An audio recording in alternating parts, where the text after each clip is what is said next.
Oh, did we start? I'm sorry, I was just accosting a small child to this music. Yes indeed, we are back in the attic. Tommy Tynes, River Warlord AM, talking to you again from these bunkers. Still zero AIDS. Still no weapons, still no land. But that would change very soon. But with us today, I'm excited for this one, because, you know, I'm into aggressive shit. You know what I mean? You know, I'm into to break things. Aggressive shit. You know, I like breaking glass. You know, it's fun. Yeah, you know, Fucking you like smashing plates. Hell yeah, dude. We got bassist, lead singer, and manager, all around creative, man. We got Ben Rockwood in the What's fucking up? What's going on, man? Nothing much, man. How's this quarantine treating you, bud? It's honestly been a bit of a bittersweet vacation. Yeah, I it's all guess. close to your face. Oh yeah. It's been a bit of a bittersweet vacation, I guess. That's how I feel about it, really. I'm not too mad at time off. Yeah. And like these unemployment checks are good. Yeah, definitely. So, you know, The whole no shows thing sucks. The no That's the live thing, music yeah. thing is definitely a bit of a shocker, because that was kind of like my whole life. Yeah, word, bro. Yeah, because like in both of your bands, Granite State and East Deer Park, like you guys are this, like, I see on your Instagram, like, this shows all the time. Yeah, it is. That's like your thing, you know? That was like the goal. That's like the whole reason we do everything. Like putting out the live music is cool. Like I love putting out art and stuff like that. But to me, the whole point I'm in a band is to play shows. Like, Oh, word, yeah. That 30 minutes on stage is the whole reason I do any of it. Like So, that was like the original inspiration, like Yeah. to start the bands and stuff. yeah. Like I started going to shows and I was like, I want to do that. Word. That's what I want to do. And like that, was that the kind of music you would listen to, like in your house, like when you were really young, or like, how did you get into like the real hardcore shit? Because that's not something you just stumble So into. I actually like. started off, obviously started off listening to my parents' shit. So like my parents listen to a lot of like classic rock. Like my dad's white from Syracuse, New York, so super white. And then So I'll say one of the whiter ones. Yeah, and then my mom's from Guatemala, El Salvador, so super Salvadorian. Yep, one of the more Spanish. Just polar opposites. So I grew up on like my dad's shit, which is like classic rock, like the Who, Beatles, Oh, of course, yeah, the classics. Jimi Hendrix, shit like that. Easy Rider. And Our then Lord and Savior. yeah, and then my mom had a ton of like Spanish music, like reggaeton and all that. So that was like what kind of got me into hip hop. Word. Because like the classic rock stuff was cool, but like it wasn't angry. It was missing like that element of it like wasn't something. aggressive. And Yeah, I was a very angsty child. You know what I mean? Like Where we are. preach. very Preach. very hyper angsty child. Yeah, Had to bro. always just be making a scene and shit. So like I hell yeah. like shit that got me hype. You know what I mean? So like the That's something reggaeton stuff hard, got me yeah. hype, but it still like wasn't like my thing too. I think that's part of it, was like I wanted like my music that like Right, yeah, because neither that was of- like your mom's music. You know what Yeah, I'm saying? Like, I was like- like, I want kind of my own like thing. neither of my Yeah. parents listen to it, and like since I'm the oldest in my family, I didn't have like an older brother to like listen to his shit. Oh yeah, you did like lead the path and Yeah. shit. Yeah. So I started getting into rap, like hip hop and all that. Mainly because I would listen to the radio a lot, 99.5 and 101.1. Oh yeah, hell yeah, 99.5 I- is the best. I had Oh, like man, I back had in like the a day. little stereo that I could like plug my headphones in, and like that was my shit. Like I would Right, just that listen was to the your radio all the time. And then like 50 Cent was blowing up, and, like G Unit and stuff, and like G-Unit. and then but like what definitely got me more into hip hop was when I first heard Rage Against the Machine.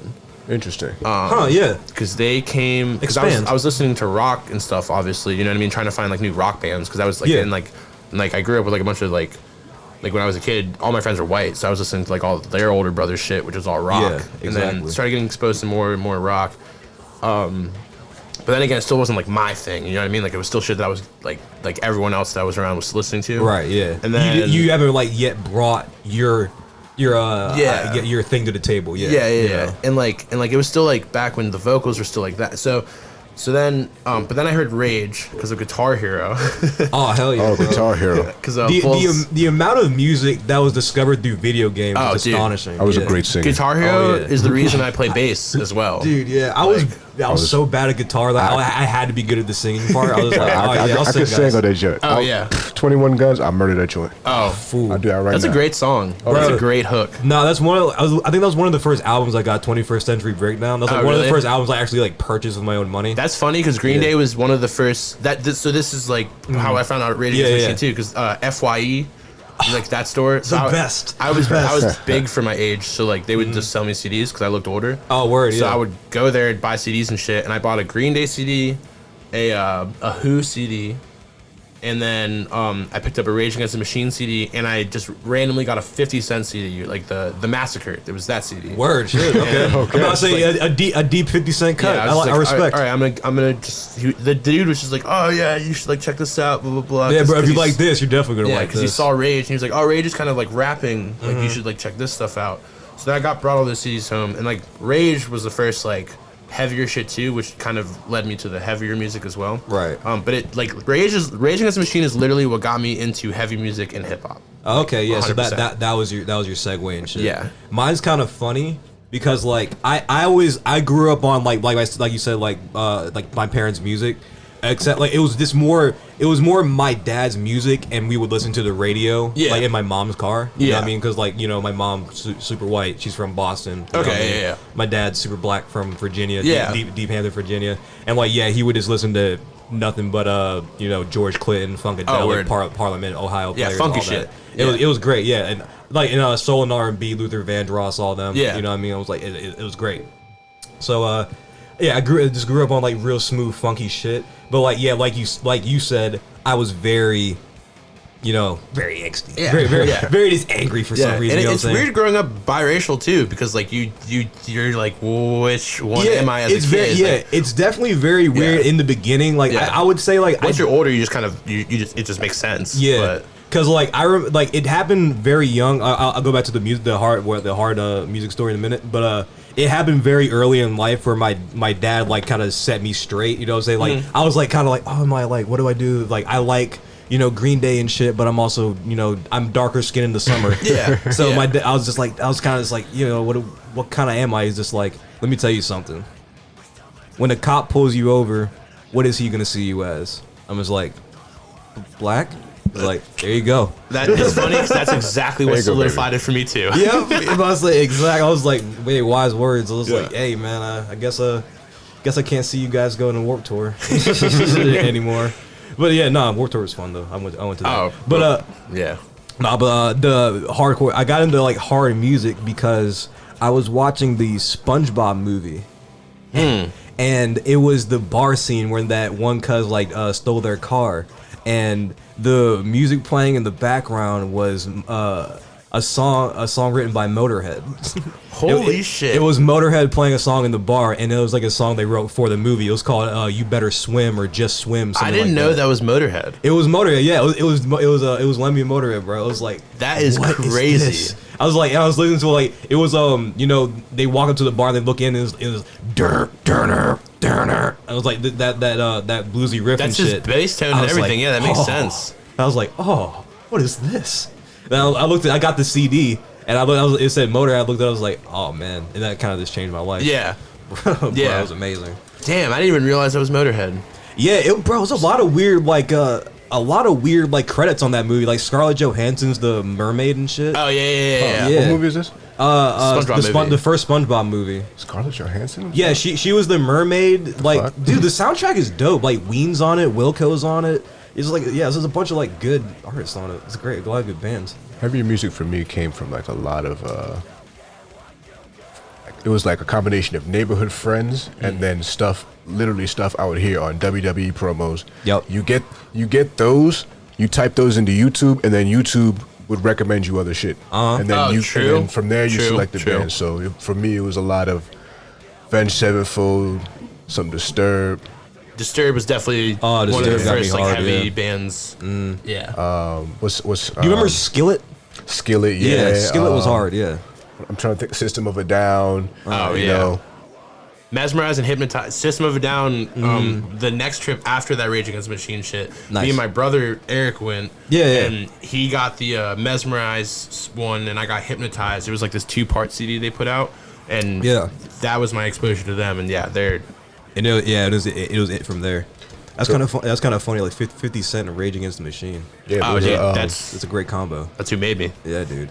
Those the Tony Hawk's Pro Skater. You ever played them? Oh, dude, yeah. I didn't play them because I was angry at skateboarding as a youth because I was a larger child and it just wasn't for me.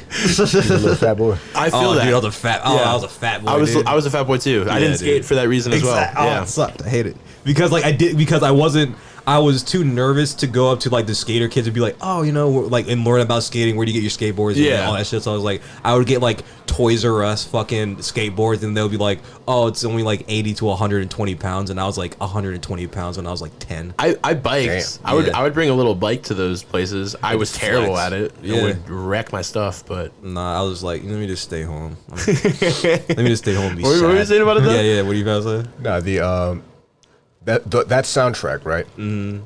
It was like you had KRS-One, and then you had like Alien Ant Farm on the same soundtrack. Yeah, I played a show with Alien Ant Farm. Really? Did you really? It was one of the worst shows I've ever played in my life. Oh please, hold on, Motherfuckers talk about you know, appropriation or whatever. Mm-hmm. Look, the Smooth Criminal cut they did was hard. I thought it was hard. I gotta listen to it. It's incredible. Niggas was talking about, they trying to gentrify Michael Jackson. Look, I was like, Michael Jackson gentrified himself. I was like, wait. It now gives me PTSD though, because the show we played with them was so horrible. Nah, please tell me about the show, dude. Yeah, that show was so like. Do you know what a pay to play show is? That's like a common thing in like local stuff. It's like they're like. They give you a ticket quota, and they're like, you have to sell 50 tickets for this amount of money. So basically, they're like, you have to pay this amount of money because you're not selling that amount of tickets. Yeah, you're right. Playing those kind of shows, you know what I mean? It's a small artist thing. Yeah, you know and we were like 16 or 17, something like that. The perfect punk age, bro. Yeah, dumbasses. And then we're like, yeah, we'll play the show. It's Alien Ant Farm. They were on MTV. The place is gonna be packed. You know what I mean? Yeah. It was them and Head PE. Head PE is a dope band though. You should check out Head PE. Head PE. Okay, yeah. They're how do you spell that? HED. And then it's PE, like P.E. Okay. Yeah. Okay. But so it was at this venue called Empire, which used to it was at this, was it Empire or Jack's? It started off as Jack's and then it turned to Empire. Okay. In Springfield, Virginia. I played a bunch of crazy shows there. So we were like, okay, this is a dope place. We played crazy shows here. It's Alien Ant Farm, out of our element because we're more metal, but like we're exposed to new people. It's gonna be packed. Not to go on top, like how many shows have you played like at that point though? Like are you all like pretty like seasoned or like? Yeah, we've been playing a lot of shows, but we were definitely not like, we thought we were really good. We were good. We were a good band, but we weren't. You always think you're better than you are. But we weren't like ready to like if we had been met with an opportunity, we would have fucked up because we were super unprofessional still. Gotcha. And shit. And anyway, and like had no idea what we were doing. Yeah. Still. Gotcha. But yeah, go ahead. So like, we show up to the show. We're about to play. There's 5 people there. Literally 5 people. And the venue, just specifically for this night, is enforcing you can't bring your drink to the dance floor rule. So if you're drinking, you have to stay at the bar. So all 5 people are staying at the bar. Yeah, you're just like, we're like, you were not going upstairs. So we play to literally 0 people. You're just like, cranking, because they make us play an hour earlier than we were supposed to. So all the people we sold tickets to, because it's in Springfield, so it's like an hour away. Yeah, didn't get there in time. You know what I mean? Yeah, because you would think a show was starting later, not earlier. Yeah, that, and it's just like they just shifted everything too, or something like that. They just changed it on us because that was before we would like ask for contracts and all that. Bullshit. Yeah, but yeah, we literally played to 0 people in this big ass venue, and it was the worst thing ever. And we paid money too, because like we sold like 20, 25 tickets, but we had to sell like 50 tickets for it, so we paid for the other 25. Yeah, right. Yeah, exactly. We were still doing dumb shit like that at that time, and then that was a terrible night. Yeah. And then people came for Head PE, like they were cool, and they have like a cult following. But then after Head PE played, everyone left, and I watched Alien Ant Farm play to my band. Oh, son, yeah. And it was like, it was kind of bad, cringy, because I was just like, dude, this band was like, it was like, it was twofold, because you're just like, you're thinking like, oh, these guys are, they're out here, you know what I'm saying? Yeah. Like, we're gonna have a great fucking show. Wish had millions of streams on YouTube. Yeah. Wish, Smooth Criminal. They were on MTV. They won MTV awards and shit, and like but it was playing this, you know, it really showed me the like, what's the word? How like mortal a band is, though. You know what I mean? Yeah, like, I feel what you're saying. Like how that shit just doesn't last. You know what I mean? Unless you like or make it's it never last. or it's never as it appears. Yeah, you know what I'm saying? Yeah, that too. Like the way we I guess like deify people who like get famous, or you know what I'm saying, shit like that, and like how we like handle celebrity and shit like that. We think they're like way better and way like you know that saying, you never want to meet your idols. Like I've played shows with every single band I grew up looking up to at this point. Word. Like awesome. Every single one. That's and so cool. But it's like such as who, real quick. Huh? Such a real quick. That's a notable one. August Burns Red, The Contortionist, Fallujah, The Acacia Strain. Okay, yeah. Amir, Rotting Out, like every single band I can think of that I've wanted to play. Like we've played with at this point. You know what I mean? Yeah, word. I'm gonna pretend I know all of them. Yeah. Straight from the Path. Yeah, okay, got you. Yeah, it's. I'm trying to think if there's anyone that. I'm about to say the casual fan knows, yeah. Yeah. But I knew Alien Ant Farm because, you know. Alien Ant Farm's more mainstream. Exactly mainstream as fuck, yeah. I don't know if there's anyone that's. But yeah, you know what I'm saying? Big ass metal bands though. That's what I'm saying. Like they're probably in their thing. This big names. Yeah, you know August Burns Red is like a household name. Like playing with them was like a because I've heard of them. Yeah, I just haven't, you know. But like like Master Flames, the Plot New shit like that. But like. It's been bittersweet because meeting them at the same time has made me go like, "Whoa, these guys kind of suck." Huh? Like these guys kind of suck. Yeah. I don't know if my mic's working. Nah, you're good. It's coming in. There's just a little bit of feedback. It's fine. Oh, I can't hear it in here. Yeah, fixed the thing. Yeah. Yo, yeah, there we go. Got it. All right, cool.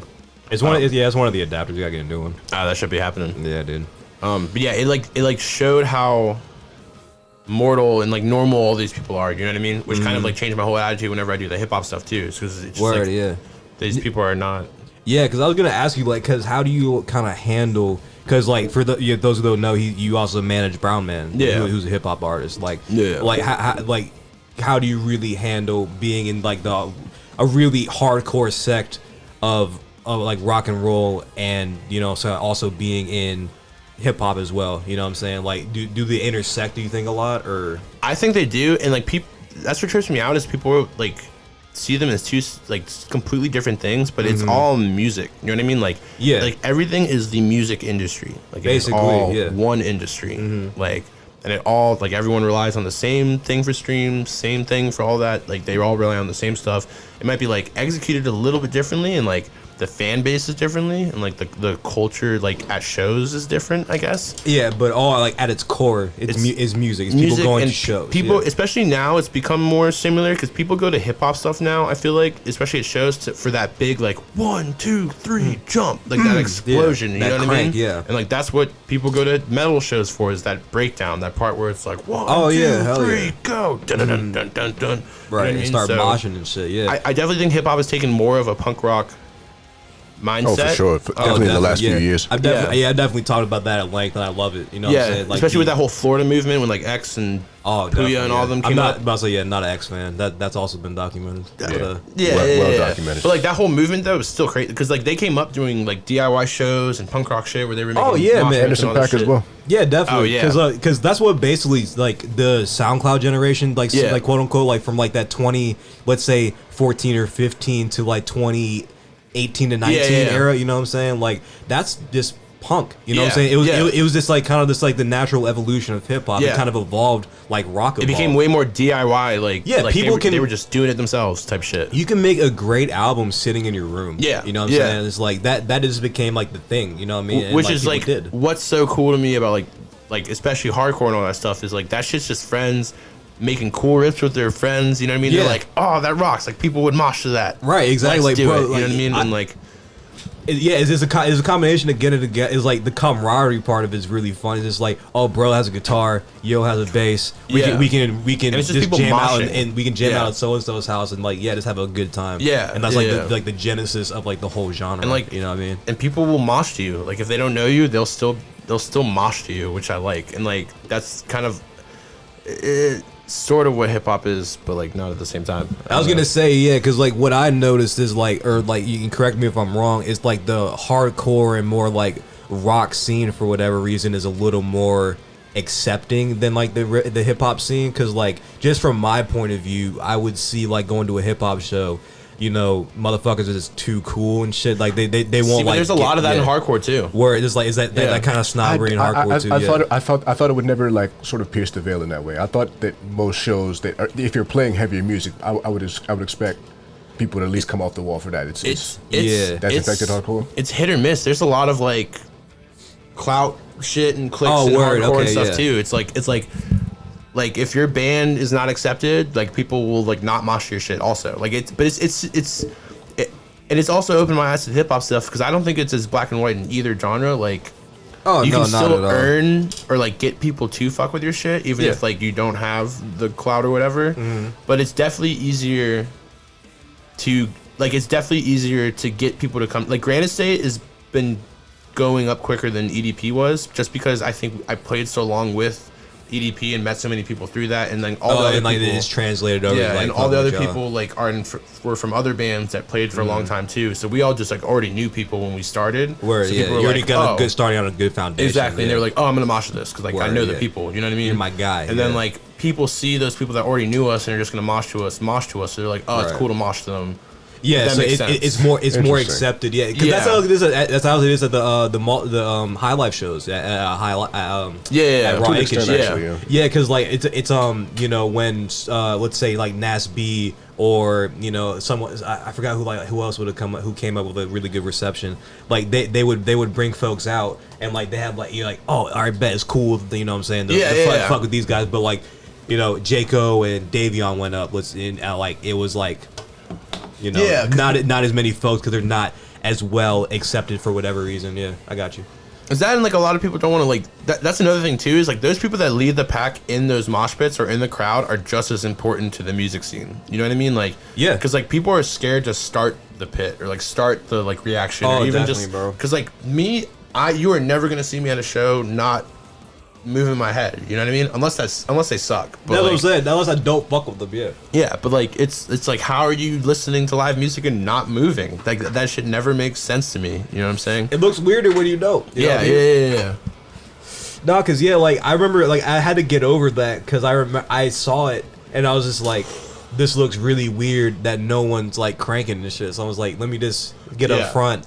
Not look around and see the people like snickering at me or whatever. So let me just like crank and support my niggas. You know what I mean? So look, this guy's trying. Part of it, part of it too though is like people don't know how to start stuff.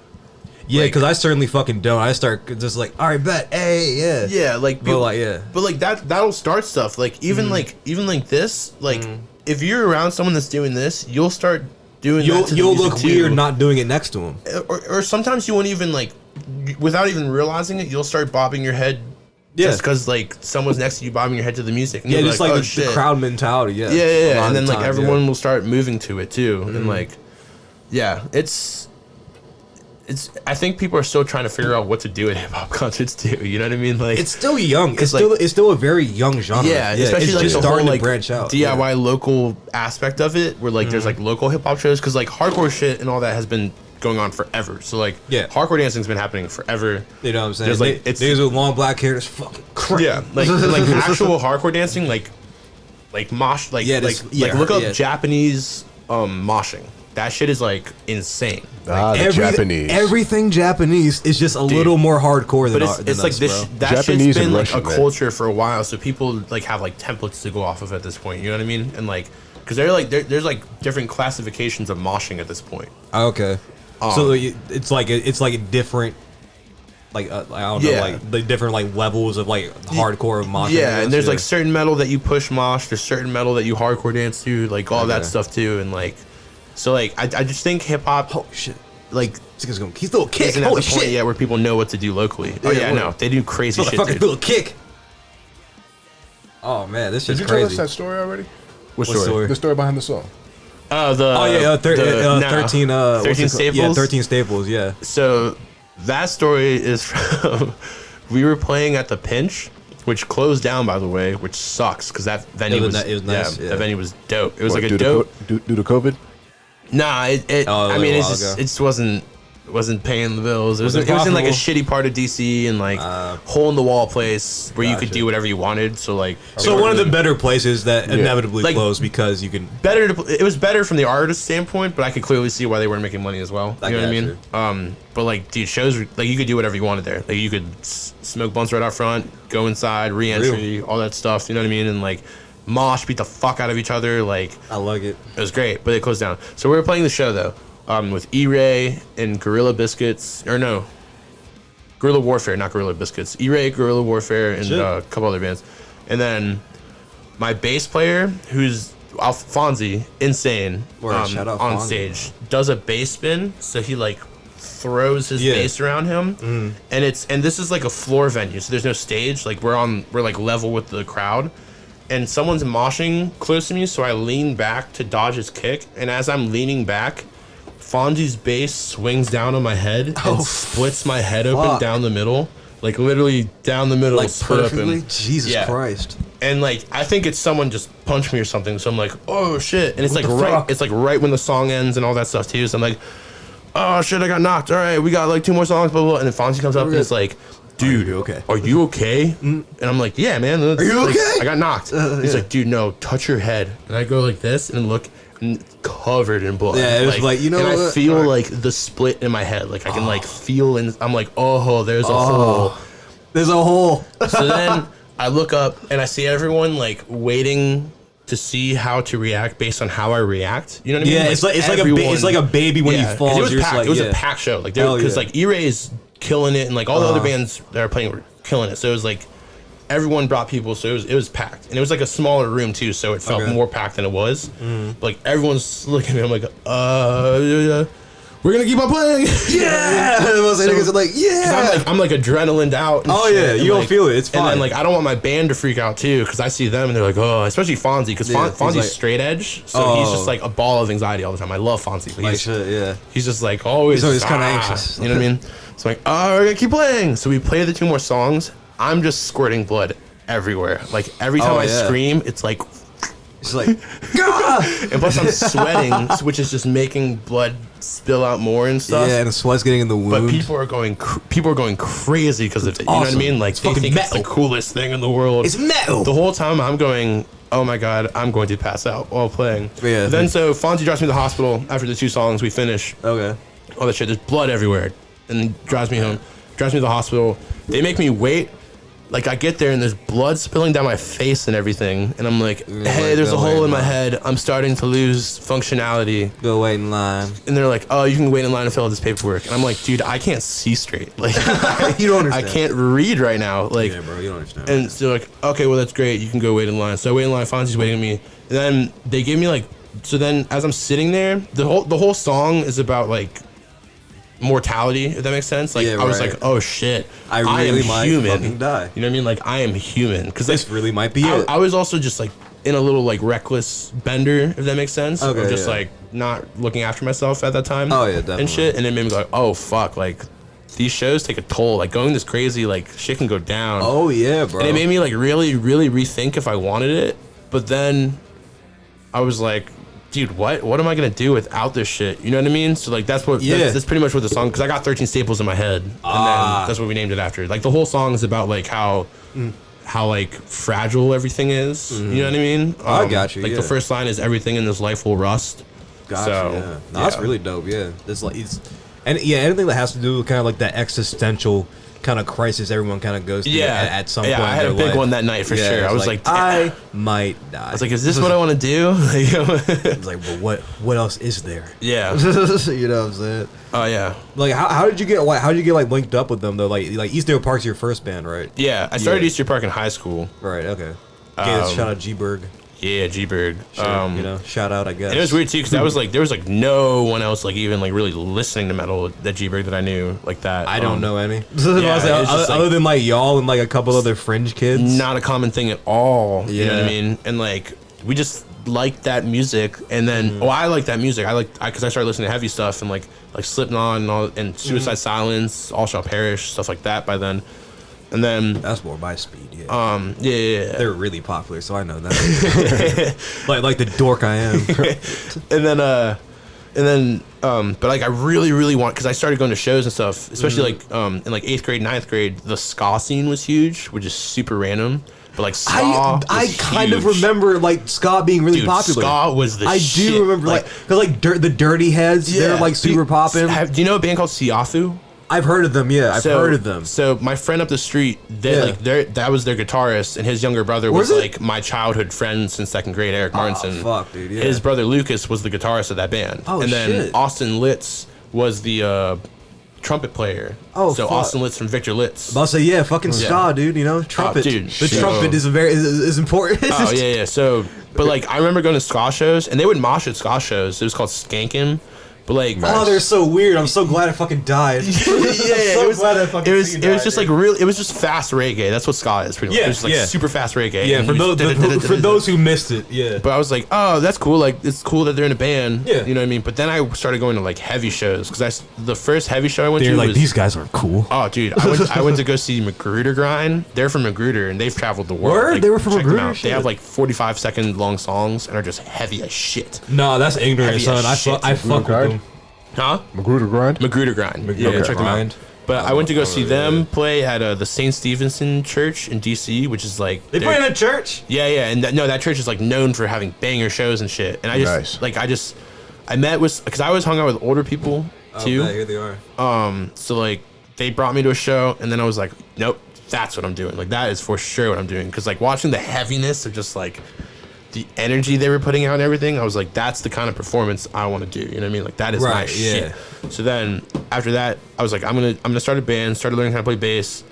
Started trying to. Oh, so you learned bass after wanting to start the band? Yeah. I was like, I guess I'll figure out some shit too. Yeah. And then I joined a band called I Don't Curtsy with some people. I Don't Curtsy. And it was like Paramore shit. Oh, gotcha. Paramore shit. I fuck with Paramore. It was Paramore shit, but I screamed. So it was like Paramore if they had a screamer as well. But we sucked. If Haley was hardcore. Yeah, but we were awful. We put together maybe one song in a 4-week period and didn't do shit. Yeah, we're to Billie Eilish. She completed one whole song over quarantine. That was so. I love Billie Eilish and her brother though, Phineas. I fuck with her, but like on a style. I don't fuck with like her deification because like I'm just like she's cool, but relax. Yeah. I still don't know if I've heard 3 songs. Really, dude? Phineas is an incredible producer. I like the fact they made all that shit in her bedroom and like. Like the way he figured out how to do it was he had a band and he was making shit and she sang one of the songs because he was like, yeah, did you like I'll record you, and he sang it better than he knew his band would have done it. He was like, I'm not giving these songs to my band. Yeah, like I'm having you do it all, and they just built from there. Crazy shit. But like it's all like self-produced from her bedroom, and they were like, and it just blew up. Now, obviously, because she's a fucking millionaire. But, yeah. You know. Game goes. But yeah, she just had I fucked her when she was like, where the avocados at? Yeah, you know, like her like because she was like styling and shit. Like I fucked with that. I like her live shows too because they use a lot of like live instruments and stuff and like anytime when it's not just a DJ and a fucking artist, I can dig it. Anytime it's live, I fuck with it. But yeah, what are you saying? Oh yeah, so then I met Kevin. I met Kevin Petley, who's my drummer for Easter Park, Granite State, and Brown Man. He like I literally refuse to do anything unless he's drumming for it. That's word. Yeah. But I met him at Charlie's house at a party, and we started talking about like As I Lay Dying. Have you heard of them? Yeah. So As I Lay Dying was like the kings of metalcore, and I was like, oh sweet, you listen to metal, we listen to metal, you play drums. You're cool. You're cool. Let's jam. Started jamming with him. And then Daniel Shields. We're on camera, I forgot. Daniel Shields is my guy. Hold on. shout out Daniel Shields, bro. You know. No, we're on camera. He can't sully his image. Mine has been sullied, so. I didn't have an image to sully. But yeah, he was the original Easter Park singer. And that's why I moved to bass because I wanted to be the singer, and then he was like, I can't play instruments, and I was playing cello, and then I watched School of Rock where they made the cello players start playing bass. Yes, School of Rock is dope as hell. Dude, I can play bass then. Yeah, exactly. And then I played Rock Band where you can play bass, and I was like, I can definitely play bass. Yeah, after the video gamer is like, come on. So then I started learning bass. Band. And then we started off as just bass, drums, and a singer. And it was awful. Like, we were so bad. And we thought we were so good. We would invite people over to my basement. Dude. That's the best. We'd play, like, horrible. Little shows in front of, like, 10 people. And it would literally just be loud-ass bass that I, at the time, didn't know how to EQ. I would just turn the bass all the way up. It was really, like, the most punk thing. Dude. It was just punk. Because it didn't sound good. And then we had Shields' vocals running through a guitar amp. Oh my god! And it was bad. It must have been awesome. We would just do that, but we'd have people over and they would rock and it would be all people who did not listen to heavy music. Like it was like football players and shit like that. Oh, and word, and white girls and stuff. You know what I mean? Type. And so they would have no idea what's going on. The Caucasians. I saw it in my head as like white girls with the little trademark. Oh yeah, Those white girls. TM. But they're just like TM. Why is he yelling? Shit like that. You know what I mean? He's like, why isn't he like actually singing? Yeah. And then I met Colin in weight training class, which is hilarious because he's a skinny little fuck. But I heard metal blasting from his headphones, and I was like, "Hey, you listen to heavy stuff?" It's like, what? Like, what's up? What are you listening to? He's like, "Oh, I play guitar." And you're a big motherfucker, so he's probably like, "What?" Yeah, but he was like, "Oh, I play guitar." Like, yeah. And I was like, "Oh, show me a clip." And he showed me a clip of him doing the most basic sweep ever. But at the time, I was like, "You're a guitar god. Let's fucking go." Son, is this so funny to me? I can just see you walking. He was like, "Show me a clip." He's okay. Yeah. And then so he starts jamming. What's funny is I didn't become friends with Colin until like 2 years into the band because he would just only show up for band stuff and then go home. Because he was like a homeschool kid up until then. Oh, those fucking weirdos. Yeah, now he's one of my like best friends ever. But of course, yeah. So then we were like jamming and stuff, but we still never like got anything down. And then I met Ryan, in drug class. On like probation. Nice. And, I was about to say drug class at G-Berg. Oh, no, I missed that one. I met him in like drug class. Like I was on probation. I was like, that must have been after I graduated. That must have been out. Yeah, no, it was because he went to Clarksburg and he was like 3 or 4 years younger than me. Like I was like 17 at the time and he was like 14. Oh, cool. But he was in like drug class with me and all the other like 17-year-olds. You know what I mean? So I was like, oh, this dude's crazy. Also, you're gonna have to tell that story after this story, but yeah, getting into drug class. Yeah. Oh, that's a whole thing too. I'm bringing back when weed was super illegal. Yeah, when it was super not cool. Kids don't know how good they have it these days. Oh, they would jam you. I got my card now, dude. I got it good now. Dude, kids can have pens in class and shit. Pretty much. I've heard of dudes hitting bowls in class. Like, it's dude, just, I had to go on missions for a half gram and then would have to walk a mile to go smoke it. Bro, the cops get you, bro. Yeah, dude. They'll jam you up. They'll cuff you. Yeah. Oh yeah. They'll cuff you. Sit your ass in the curb in the cold. Yeah. I was definitely cuffed. I was definitely cuffed like twice. Between 16 and 18, I was arrested like 10 or 12 times. Jesus. Fucking annoying. I'm not as hardcore as you, but yeah, go fucking ahead. annoying. That's crazy. Yeah. I got plenty of police stories. I'm sure you see me posting my hate of them all the time. It's if anything, if you're counting about anything, it's fuck 12. Yeah, it is fuck 12, dude. Yeah. But yeah, so I met Ryan in drug class. Met Ryan, yeah. And then the counselor or whatever was like, yeah, this dude plays guitar, so you should link up with him. Which being real counselorly. Yeah, you know but then ironically, I start linking up with him, and then we get kicked out of drug class because they're like, you're doing drugs. No, because they're like, patients can't hang out outside of class, and I'm like, motherfucker, you told us to hang out. Like, you were like, that's he plays guitar. Really, really weird policy, dude. He was like, yeah, because they literally. I remember. How do you expect to enforce that? Exactly. For one, two, like, isn't it kind of like rehab where you have to have like support? You know what I mean? Yeah. But he was like, patients can't hang out. So it became a thing because I remember he had a session where he brought all the parents in, and then they were like, "Do you think these two kids should be able to hang out?" Because he was 14 and I was 18. Yeah. But I was like, "Dude, we're jamming." Like, yeah, like we're like it's not like he's like a girl or some shit. Like he's like I'm trying to fuck. Like we're jamming, dude. Like there's videos of us learning shit and jamming. And we're not doing drugs and shit because we're jamming. You know what I mean? It seems the most like counterproductive thing to try to like break you. I was two like, if apart anything, we're figuring out stuff that we're passionate about right now. You should be stoked. Yeah. But so then they were like, yeah, you can't hang out. And then we were like, all right, sure. But now then we were have like, to fuck hang that out. because we had our first show booked at the prestigious Damascus Cafe. I don't know if you've been there. It's it's like a 15 cap cafe where they normally have like jazz bands and shit play. Oh, lit! And then a bunch of old jazz cats. Sounds like they've got good eggs there. Oh, they have a lot of things there, but they do not have good music there. Oh man. But we come out, don't know how to tune our shit, don't know how to like EQ our amps, just turn everything really loud. Yep. I remember the first note we play, there was an old couple sitting in front of us, and she fucking dropped her shit. Son. She literally goes, and drops her shit. And then we went crazy. Like, we went hard as shit. Even though maybe we didn't sound that good, but we went hard as shit because we were young and just like throwing our shit everywhere. That was a fun ass show. But then videos of it go online, and then our counselor finds them, kicks us out of drug class, and then I get sent away because it like violated probation and shit like that. God damn. Yeah, it's fucking bullshit. But that was how EDP started. I'm about to say, Ryan's not in the band anymore though. I don't really fuck with Ryan, but that's a whole nother story in itself. Wait, I'm about to say, is it that one Ryan that not a lot of people are fucking with recently, or a different guy? It might be. I don't know. Yeah, no. Very possible. I don't know. Yeah, I forgot his last name, but yeah. De Oliveira or whatever. Huh? De Oliveira or whatever. Nah, white guy. I was saying not white. You about to say he went to that Ryan. I don't even want to talk about that. Yeah, I was like, I ain't even gonna give no context. I don't even want to talk about that. The evils. I was like, rest in piss, huh? The evils. I was like, god damn.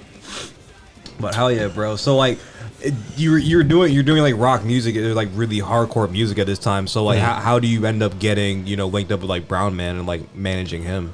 I mean, we were friends. Like he was in the grade below me, but he, the way I became friends with Dylan was we were at a party. We were at a party at my friend who lived literally over there's house, actually, which is pretty crazy. Michelle last name. Yeah, Michelle last name. Duh, we used to fuck up her fucking her hoop, her basketball hoop, because it was adjustable and we couldn't dunk, so we used to fucking yam on that bitch. And we broke it and they took it away. It was really? Hilarious. Oh, damn, dude, it was hilarious. She's great. She's really nice. Yeah, she was cool. She also told me one time from walking home not to say the N-word to my friend. Really? Like I was like, come on, nigga, come on. She's like, come on, neighbor, don't say the N-word. I was like, she's really nice. I was like, yeah. So we were at a party, right? And then so we're in her screen room, or whatever. And it's like me and her, or not her screen room, her laundry room, like her little laundry room in the basement. Nice. And that's like where people are smoking, but we locked all the people out because we didn't want like everyone in there. You know what I mean? Of course. It's like when we're starting the party too. We're like 10th graders or something like that. Okay, yeah, the best time. So we're like parents anything. are upstairs and like they don't know that we're smoking and drinking type shit, but there's a shit ton of people downstairs type. Oh, type word, stuff. yeah. So it's like, what else could they be doing? Yeah, and it's like They're we're just playing obvious and charades. like lights, like party lights are on and we're cranking music, so we're clearly doing stuff. Yeah. But I remember little ass Dylan opening the door with Jesse Bronson going, "I have $2. Can I please come in and have a ball?" Can I please take a couple of hits? That's before he had any of the facial hair and stuff like that. Son. Like, guy, I love Dylan. This baby face. Yeah, son. I love Dylan. Dope. And then we became friends after that. I started like hanging out with him and Jesse Bronson all the time. Oh, word. Okay. But then we actually started making videos. There's like tons of skits. I don't know if they're still online. I hope they're not. But everything's online. Yeah, it's still there if you look it up. Yeah, there's a thing called Most Odd Bros that we did. Most Odd Bros. Most Odd Bros. And we just did like skits all It's the on time. it's on YouTube. Yeah, I don't know if it's still up. I think we remember this actually. Yeah. Do you remember? Yeah, I think I saw this. We had like a yearbook ad and shit like that. Like it was like our thing for a while. But we would do like parody raps and stuff. You know what I mean? Like little dicky shit. Yeah, word. Because like we like doing comedy stuff. Like that was like our shit. Yeah, it was just fun. But then Dylan started getting like recording stuff, and then he started like taking it more seriously, which was cool. And then like I remember we would go over there and like record like rap songs, and then I would always still like joke around, but then his verses would actually be good. Yeah, so he was like, oh wait, hold up. And then like he started like actually rapping, and then oh wait, I don't. It's a lot of Brown Man stuff on here. So Yeah. I don't know if it's all the way up. Most Odd Bros, Unwanted Guests. oh yeah, that's one of them. That's Jesse Bronson in that skit. So man. yeah, there's a few. Yeah, it's the special kid. yeah. There's a. I'm sure. I'm positive. You couldn't make that now just from the title. That's from a different era of YouTube. Oh, it's a whole different era. It said 7 years ago, so that's some time. That was a sweet time, man. Oh, hell yeah, that was when Twitter was great. Everything made sense. Yeah, that's when things made sense. And everything was funny. What's it called? Everyone had a joke. The way I started managing Dylan was, so the first show Dylan played was we opened for Lil Debbie. Do you know who Lil Debbie is? I feel like I do. Do you know Krayshawn? Yeah. So Lil Debbie and Krayshawn, they were like, that's what it is. Yeah, it was like them two. So we opened up for Lil his Debbie. first show. Yeah, Jesus Christ. at Empire, that same venue that I played with Alien from and all those other shits. Yeah, because back then, Krayshawn was like popping for a second. Oh yeah. Gucci was a bop. Oh yeah. Hell yeah, dude. Lil Debbie had her Purple Cake or some shit. I think it was Purple Cake. I don't remember. She had a couple songs that blew up. I forget what she had. But they were like the same kind of artists. But we somehow got on that show, and like my brother played drums and I played bass, and like we didn't think of it anything more than that. We're just like, because we knew the dudes, so we were just like, hey, our friend Dylan raps, we would like to get him on this show, please. And he was like, yeah, you can play it. And then we were like, Dylan, let us play drums and bass, that'd be fun, you know what I mean? Then he was like, okay, yeah, and he was like, cool. And then we play it, and then after it was like a really good show, like there's a bunch of people there and shit, so then we were like, oh, this was like actually pretty fun. But then he keeps rapping. We don't really do anything after that. He just like keeps on putting out music and stuff. And then like 2 years later, I moved to Virginia Beach, and I lived on the beach for a little bit. Oh, look. Because I had to get out of Maryland. I was just here for too long. Don't we all? Yeah, I was just like, I just need to change for a little bit. So I moved down there, was chilling, and then this dude I know, Mark Bradley, who runs Aspires Presents, which is a dope agency that like puts shows on and stuff. Shout out Aspires. He booked Felly at this place called Shaka's. Do you know who Felly is? I don't look up Felly. He's got like a real cult following. He's on Spotify. Yeah. He's got with a PH or S? Felly. But like his whole crew is cool. But he was doing a tour where he got like 1 million listeners on here. Yeah. He's killing it. Like he's got like a legit, like he like sells out shows and stuff like that too. Like he has like a legit following where all those listeners are like real, and like he's built that. Beautiful. Yeah, and this is how real he is. He only has a one word Spotify description. Yeah, that's how real he is. But the cool thing about that tour is he was doing a live band, and the live band were all his friends. Yeah. But like all his friends that were in the live band also have their own rap projects, so he let them open for his set as well.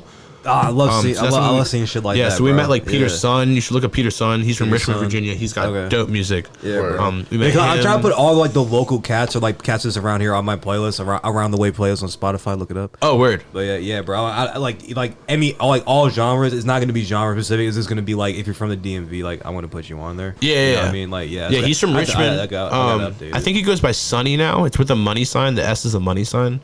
All right, but he's definitely going by Peter Sun. He might be going by Sunny now. But they're dope. Him and DJ Gringo and all them. It's a he. This is a girl. Yeah. But so we met all of them, played that show, and that show was banging. Like sold out show. Everyone was exploding. And then after that, I started throwing Raw Ink shows back in the day. Oh, word! And I was throwing bangers around. You were there before multiple, bro. Yeah. This is pre-multiple. Oh yeah. We were throwing some bangers around. Word, that's what's up. Like some crazy shit. Hell yeah, bro. Have you been to like any of the shows recently?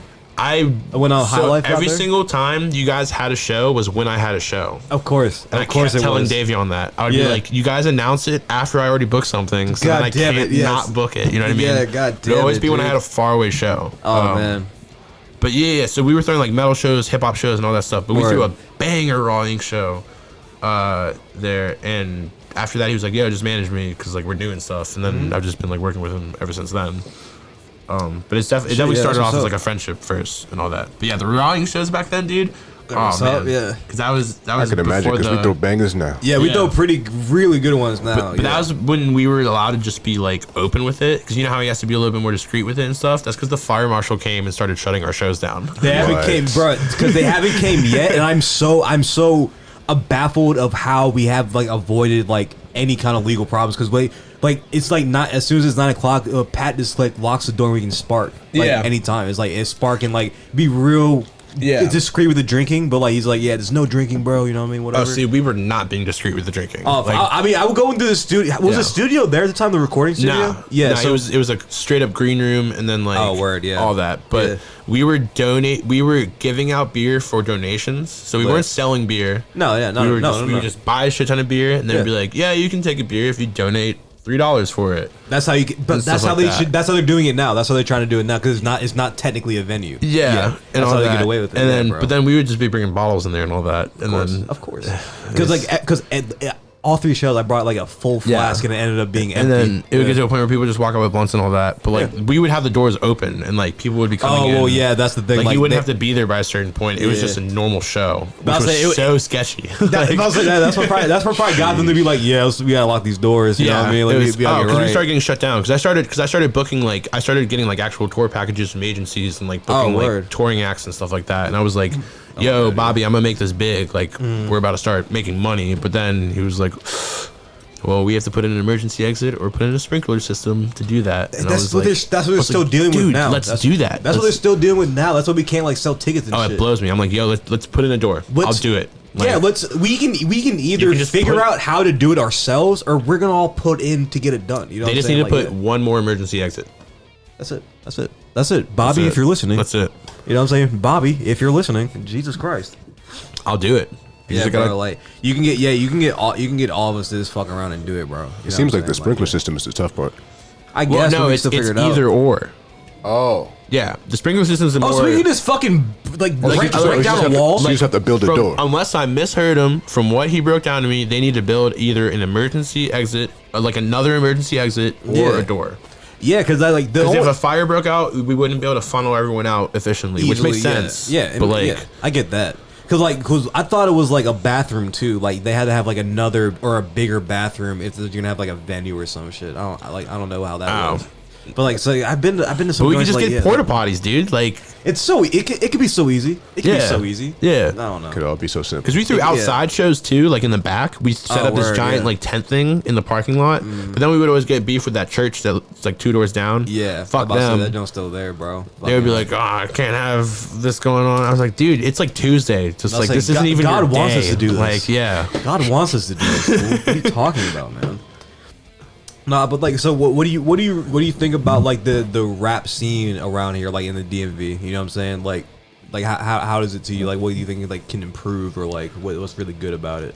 I mean, I think there's a shit ton of talented artists. Like the amount of talent is like endless. Yeah.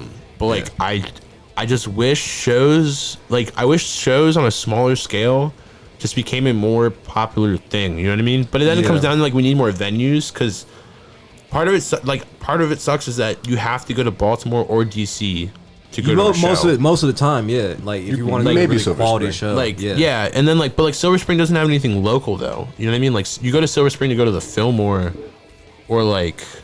Yeah, like I saw Earl at the Fillmore. Yeah, I mean, I do agree. We need more venues, though. Yeah, but like on like a smaller scale, though. You know what I mean? So that like, because we can't have like these local artists playing at the Fillmore and stuff like that, because they can't sell enough. Yeah, they're not gonna sell at the Fillmore. Like where it's still like it's still like a venue where that venue is still able to pay the bills and stuff. But also we want it to be like a packed show to the degree that it's gonna be packed. You know what I mean? Yeah, like a smaller venue makes like a 25-person show feel packed. Yeah, because the way I feel about it is just we want just an area, or just a real, I guess, culture around like music, where we want to facilitate smaller scenes. You know what I'm saying? More localized scenes, like making your place a cool place to visit. Yeah, you know what I'm saying, for like music enthusiasts, or like art enthusiasts, or culture enthusiasts. Like where people are gonna go because you either know that your homies are playing, or you're like, yo, I'm gonna try to find some new artists, so I'm gonna go check out this show, and it's like a $10 ticket. Yeah, exactly. You know, and if your like state or like city is that one, is like it becomes like the state, like,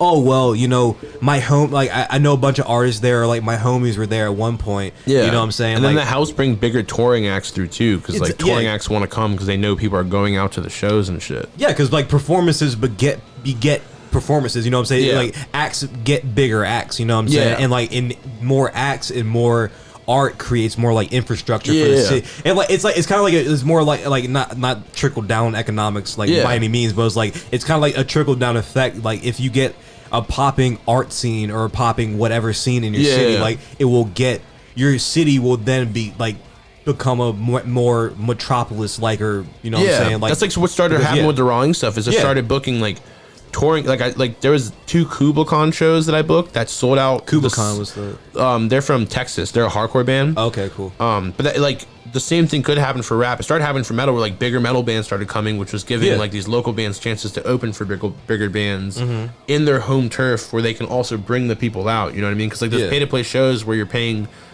2 hours away, it's hard to bring your people. It's really to go it's see hard, you 2 hours away for a 15-minute set. You know what I mean? Exactly. Unless they like really fuck with you. You know what I'm or saying? unless But, like, they fuck with the band you're opening for. But a lot of Yeah. times to get on those shows, it's like mid-level touring bands. So like they don't really care about the touring bands. Yeah, you know what I mean? exactly. Yeah. But like if when it was like local and it was just like a place where people could go 5 minutes away, people were coming, and then All the time. Yeah. and then we got like KubaCon and started getting bands like that were selling out tickets right away, and I could have local bands opening for it. Right. And then that just creates that hub, so we can start doing that for hip hop, where like we can start, like the local shows would be doing so well that we can start convincing like touring acts to come through and have our local acts open up for them. Yeah, You know what I exactly. mean? Then it'd just be like a cross pollination of fans, where like Right. the people that touring act brings sees the local acts, and then like the local acts brings people that sees the mid level touring acts. Yeah, And exactly. shit. I was gonna say a lot of legends love a small venue. Yeah. a lot of great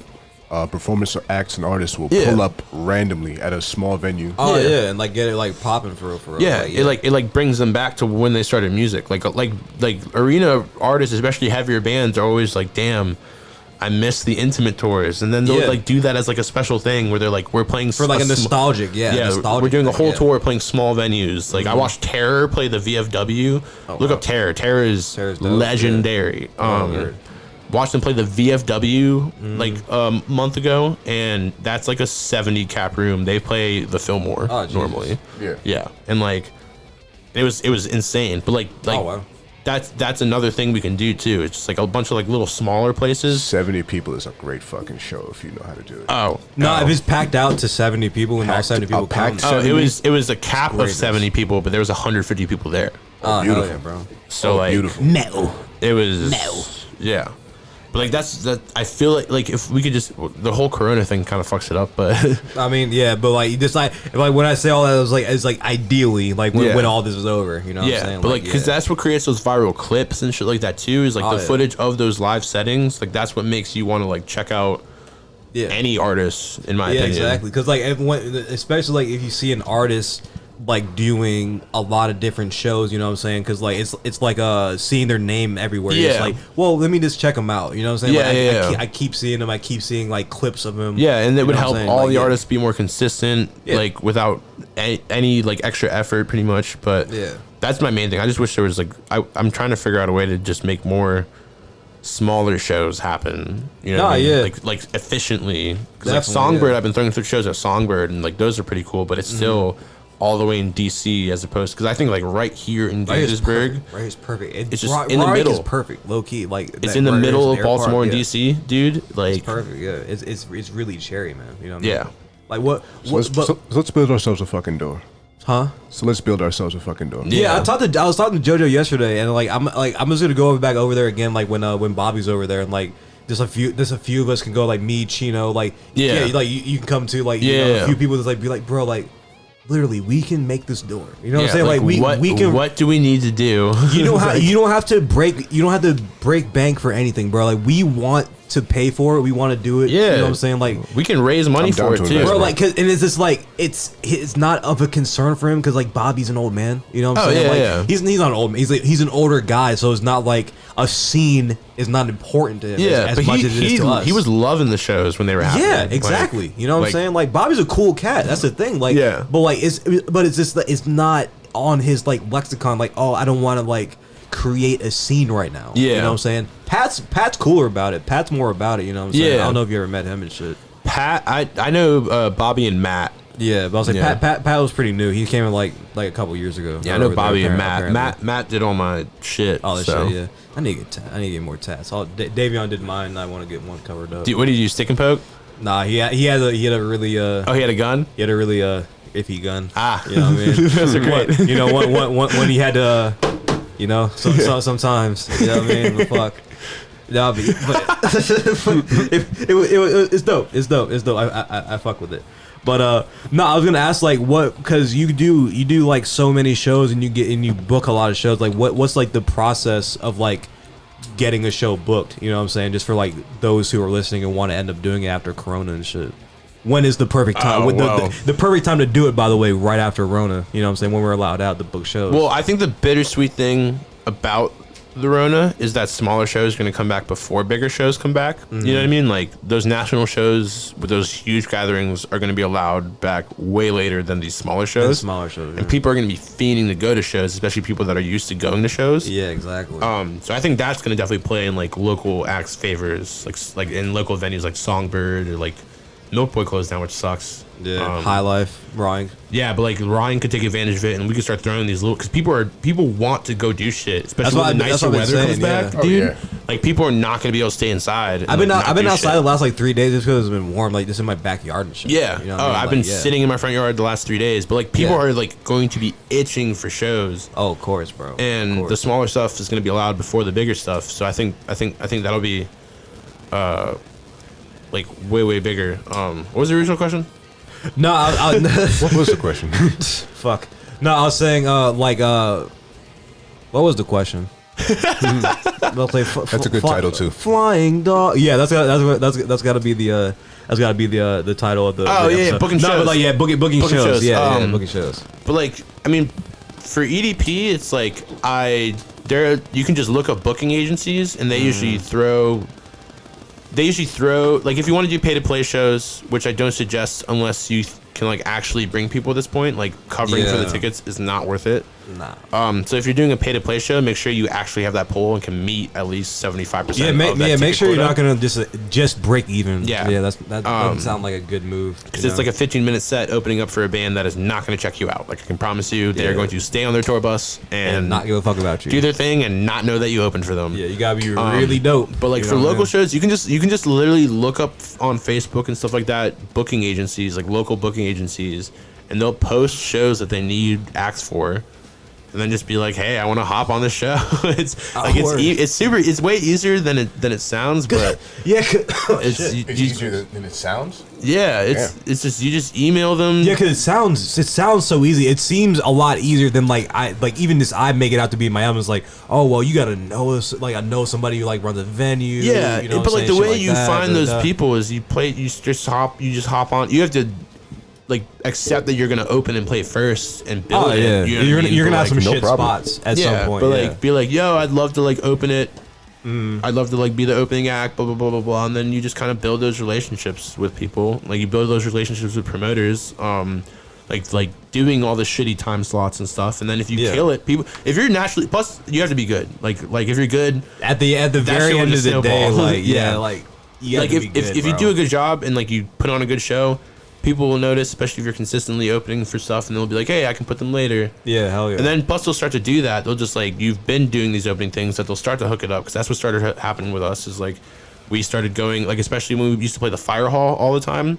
Where's that? Mount Airy Fire Hall. It's not a venue, not a venue anymore, but it's in Mount Airy. It was literally like a rec center, like a fire hall center where they threw shows. Yeah. And it would get packed as fuck.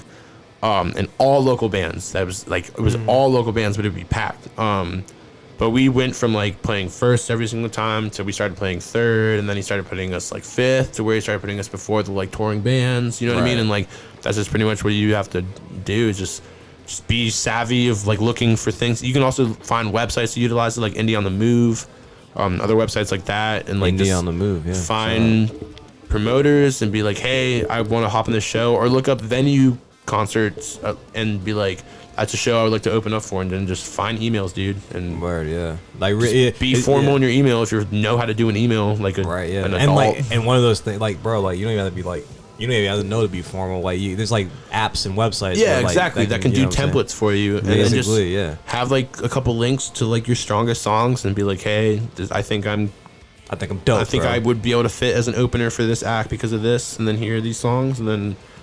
If you're just like consistent with that, you'll start getting shows, and then if you're good, it'll snowball. Like Granite State hasn't had to like look for any shows because I had all the like contacts from all the other bands, and we're dope. Yeah. I had the contacts from the other bands, so they were like, "Oh, you have a new band? Like, we'll put you on this stuff," and then we just did a good job and showed up on time. Hell yeah, bro! That's a lot of it, man. Just like actually like showing up. You know what I'm saying? Like the live performance is like really really important. You know what I'm saying? Like I would say especially now, just because like. It's it's obviously so easy to make a song. You know what I'm saying? Like really, really easy to record something now and like put it out. But like you have to. Well, it's easy to record a song. It's hard to record a good song. Still. Yeah, that's the thing. Like it's hard to record a good song and like hard to like market it and put and like really like put it in a good package while performing. Yeah, you know what I'm saying? Yeah, like, and translate it live too. That's a big thing. It's like it's easier to sound better in your songs than you do live. Yeah, so. Like I think that's like really important. This type like it's way important. It's more important than ever to have like the full package. Like you just can't be putting out music. Yeah, and just like if you're gonna start doing shows, just like make sure like a lot of it is trial and error, but like really study other people that are doing shows and see all the things that they come with to be prepared. Like make sure you ask if there's a DJ. Yeah. If there's not a DJ, make sure you have a DJ. If you don't have a DJ, make sure you have your shit on a fucking memory stick. Word. And a backup thing after that, and on your phone. You know what I mean? Because like listen up, guys. This is like prerequisites to having a show. It's like a lot of groundwork has been done here. I was gonna say this is a lot of experience. You know what I mean? Oh, dude, like when I throw shows, the worst thing ever is when an hour before the show, they're like, yo, so can you play my tracks while I'm up there? And I'm like, no, man, I'm not a DJ. Like, I'm throwing the show. Like, what the fuck are you talking about? Like, there's just like a lot of ways to ruin first impressions. Word. By jumping into it too early. You know what I mean? Like there's nothing wrong with like taking your time and learning from other people, like other people's mistakes, and then like making sure you're ready for it, and then jumping in. So. No, because I think you're saying that like in the other room where before we start recording, like it's a weird stigma that people don't like learning from people. You know what I'm saying? Like there's like they feel like a sense of shame almost when there's like when someone puts them on or it's like that's what life is about. It's from like learning from everyone else's shit. Like it's a combination of all the experiences that you go through. Dude, like and I'm a complete dork. Like how do you think Batman became Batman? Yeah. Christ. He didn't do it by himself. Yeah, he learned from monks, bro. You know what I mean? I saw there's like a popular ass page called Batman Slander now. You peeped it? I haven't peeped it, but I'm very excited because there is so much Batman slander that should be addressed. Because even this nigga Clayton, fucking, I gotta read the tweet like he like sent me and shit, and like I had to reply because like it made sense because like hold on, let me get it real quick. It was like Batman's a billionaire practicing karate on the mentally ill. Call it what it is. And like, and Clay was just like, oh, you know, is this true? What you think about it and shit? Fucking, hold up. The reply was like, Batman. To be more accurate, like Batman's a severely mentally ill patient. Beating up on morally complex and mentally questionable people. Does have a lot of trauma that seems repressed. And that's the thing too, is like this again on a little nerd tangent. Like it's like Batman was mentally ill when he was a child. That's the thing. Like that's my take. Murdered in front of him. Like murdered in front of him, and like I think like it was just like he was born with some kind of mental illness because like there was no and a lack of a support system because there was no effort to get him into therapy. No effort when he was adult to maybe like I don't know, beating up on these people are kind of taking a toll on me. Maybe I should serve justice. I'm just gonna serve justice according with these to my Kevlar covered fists. You know what I mean? You can't tell a therapist you're Batman though. Yeah, but you can tell them I'm Bruce Wayne and my parents were shot in front of me. You can tell them you're Batman because if they expose it, then they can get sued. Yeah, you can. Like shit. So when the Joker comes and hangs somebody out by their ankles out the window, saying, "Give me Batman's secrets." What you gonna do? But you know your ignorance of the comic book world. It is a well accepted theory that the Joker knows Batman is Bruce Wayne. He doesn't care. Oh, he just wants him to expose it himself. That would make total sense. No, not even that. He's just like. Yeah, my whole thing is fucking with you. If you know what I'm saying, that honestly makes so much more sense than him not knowing. Yeah, I don't care. I don't care. You're Bruce Wayne. That part of you doesn't matter to me. I like fucking with Batman. Yeah. You know what I'm saying? And if I tell people you won't be Batman anymore, and I won't have any fun. Yeah. Because like that was the Dark Knight Returns, like when it was like old Batman coming out of retirement, and it was Joker in an insane asylum because he stopped being the Joker because Batman stopped being Batman.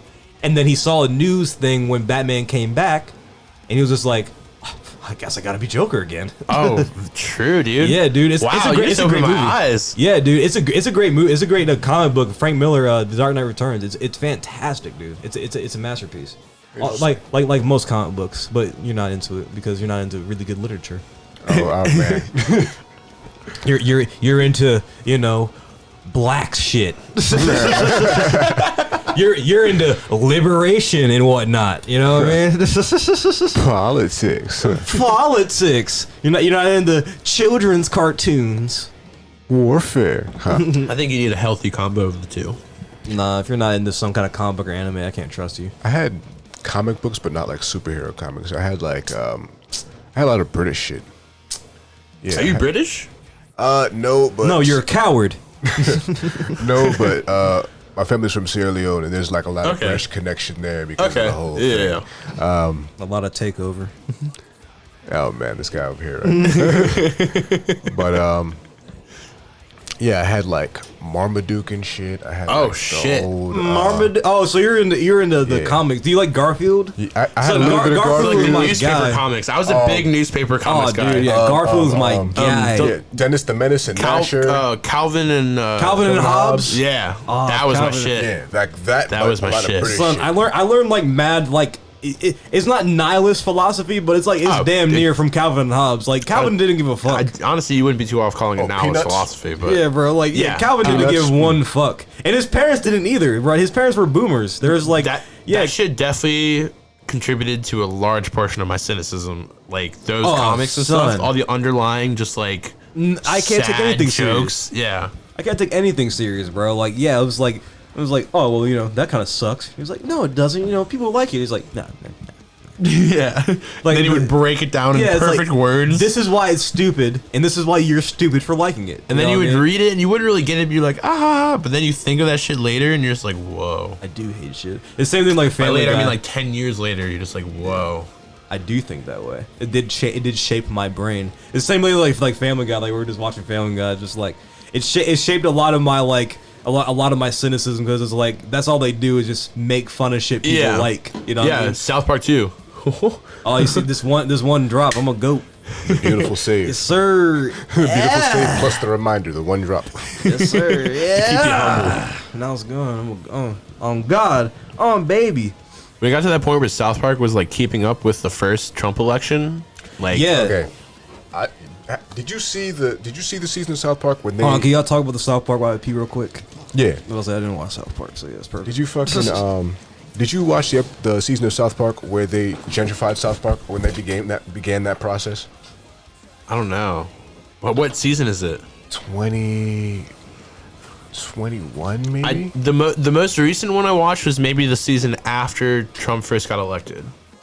Yeah, I think they had gentrified South Park at that point. Like they had a Whole Foods. I mean, it was a. Oh yeah, and a PC principal and all that stuff. Yeah, that whole process. That was like, I think a really brilliant season of television.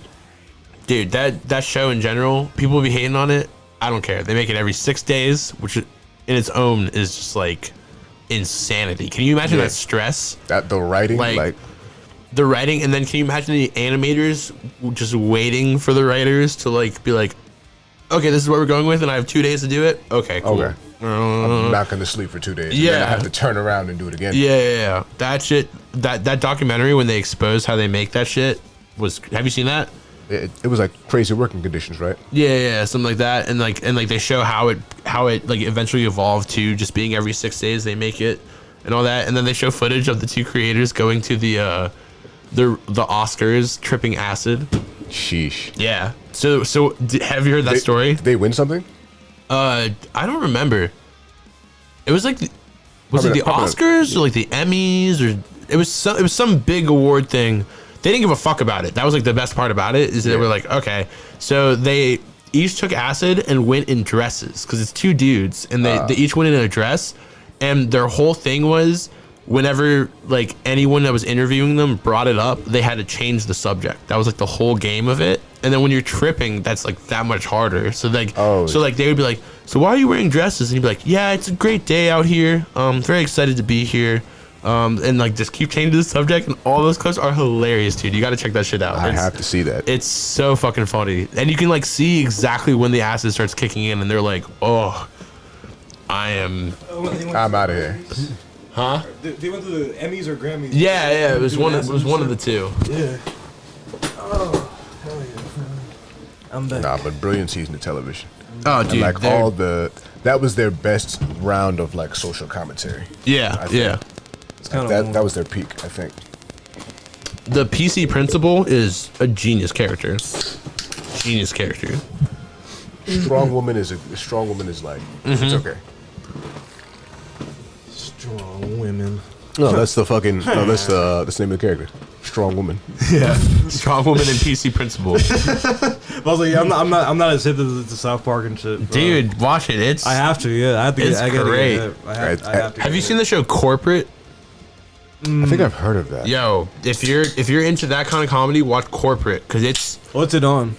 Comedy Central. Comedy Central. Okay, Yeah, it's just the most depressing, cynical comedy. Word. Where it's just like these two dudes that have just like they just work for this giant corporation pretty much, and they've like sold their soul and are clearly not happy, but are like just going to work every day and being like, oh yeah, and like they're like self-deprecating. It sounds like reality jokes. TV to me, Dude. Exactly, and the jokes they make at work are just exactly what I say if I'm at my 9 to 5. You know what I mean? It's just like that exact kind of comedy that you have like with your work buddies, where you're just like, oh, fucking great. Yeah, we're here. It's bro. Dude, you gotta watch it. It's so goddamn funny. Nah, dude, there's this one comedy set, Your Pretty Face is Going to Hell. Oh, love that show. Oh, dude, yeah. I told you about that joint, I Mike. gotta watch that joint. Yeah, I gotta bro. give it a shot. That's fantastic. Bro. It's on Hulu, bro. This show is fucking ridiculous. Yeah, That's the it's thing just about Hulu. Everything's on fucking Hulu. Oh, yeah, Hulu's pretty much. great. Yeah, Hulu's superior, bro. Low key.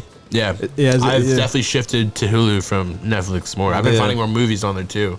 Oh yeah, definitely. Because there's have a bunch of those deep cuts that are just like a lot better. You know what I mean? There's like the ones you want to watch. I'm a big horror movie guy too, and they just have way more horror movies. They do have a About to say, are you into like Amazon Prime? They have a good horror section. They have the what's that? What's it? Shudder?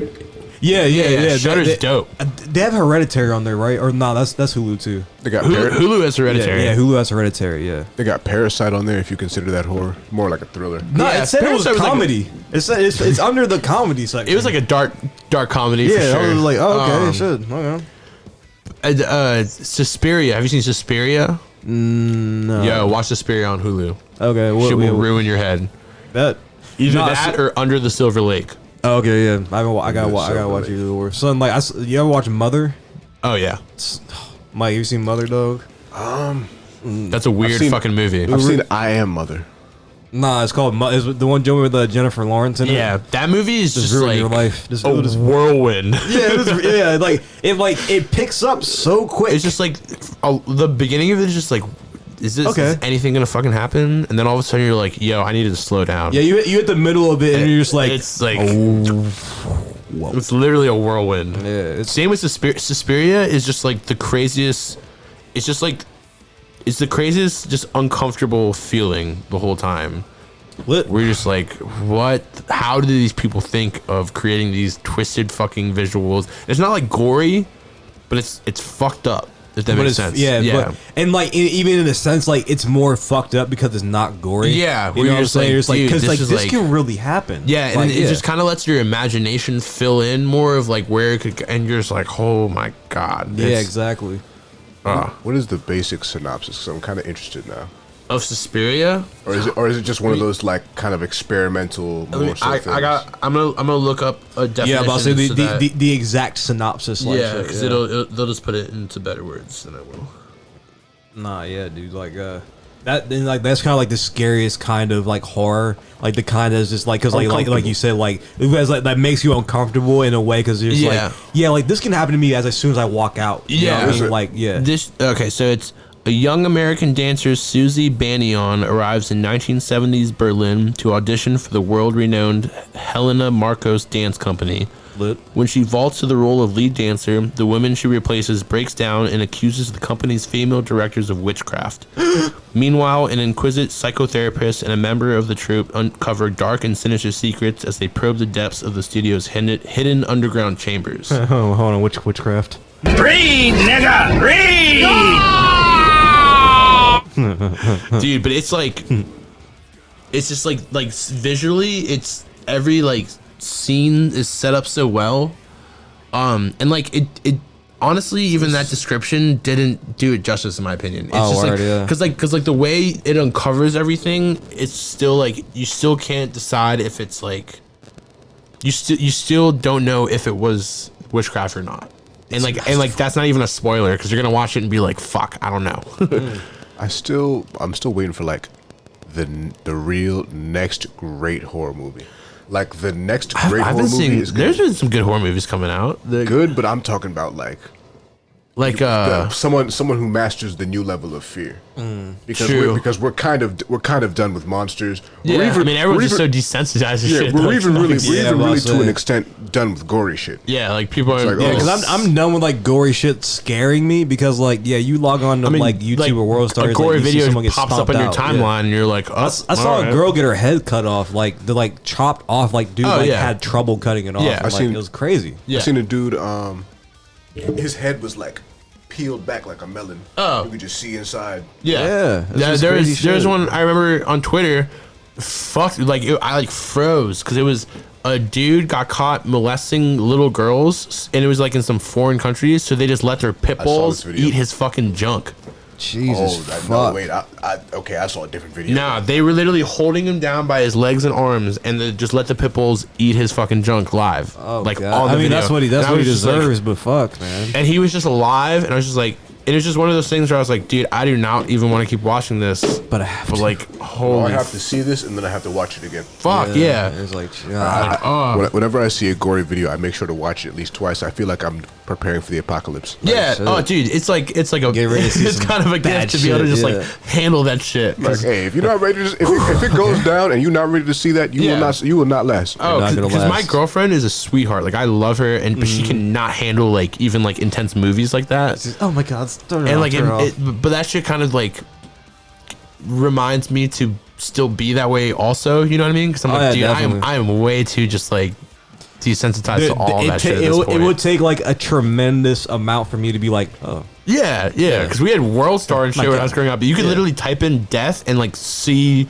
crazy fucking videos on World Star. Die. And when you're a kid, murdered. and especially when I started fucking with like hallucinogens and shit as a kid, like the whole mortality aspect was crazy to me. I was like, holy shit, when you die, like that's it. You die. You know what I mean? Like, holy fuck. And like, that's a ball game. And like when you start realizing that like everyone you love is gonna die and all this shit. I don't mean to kill everyone's vibe.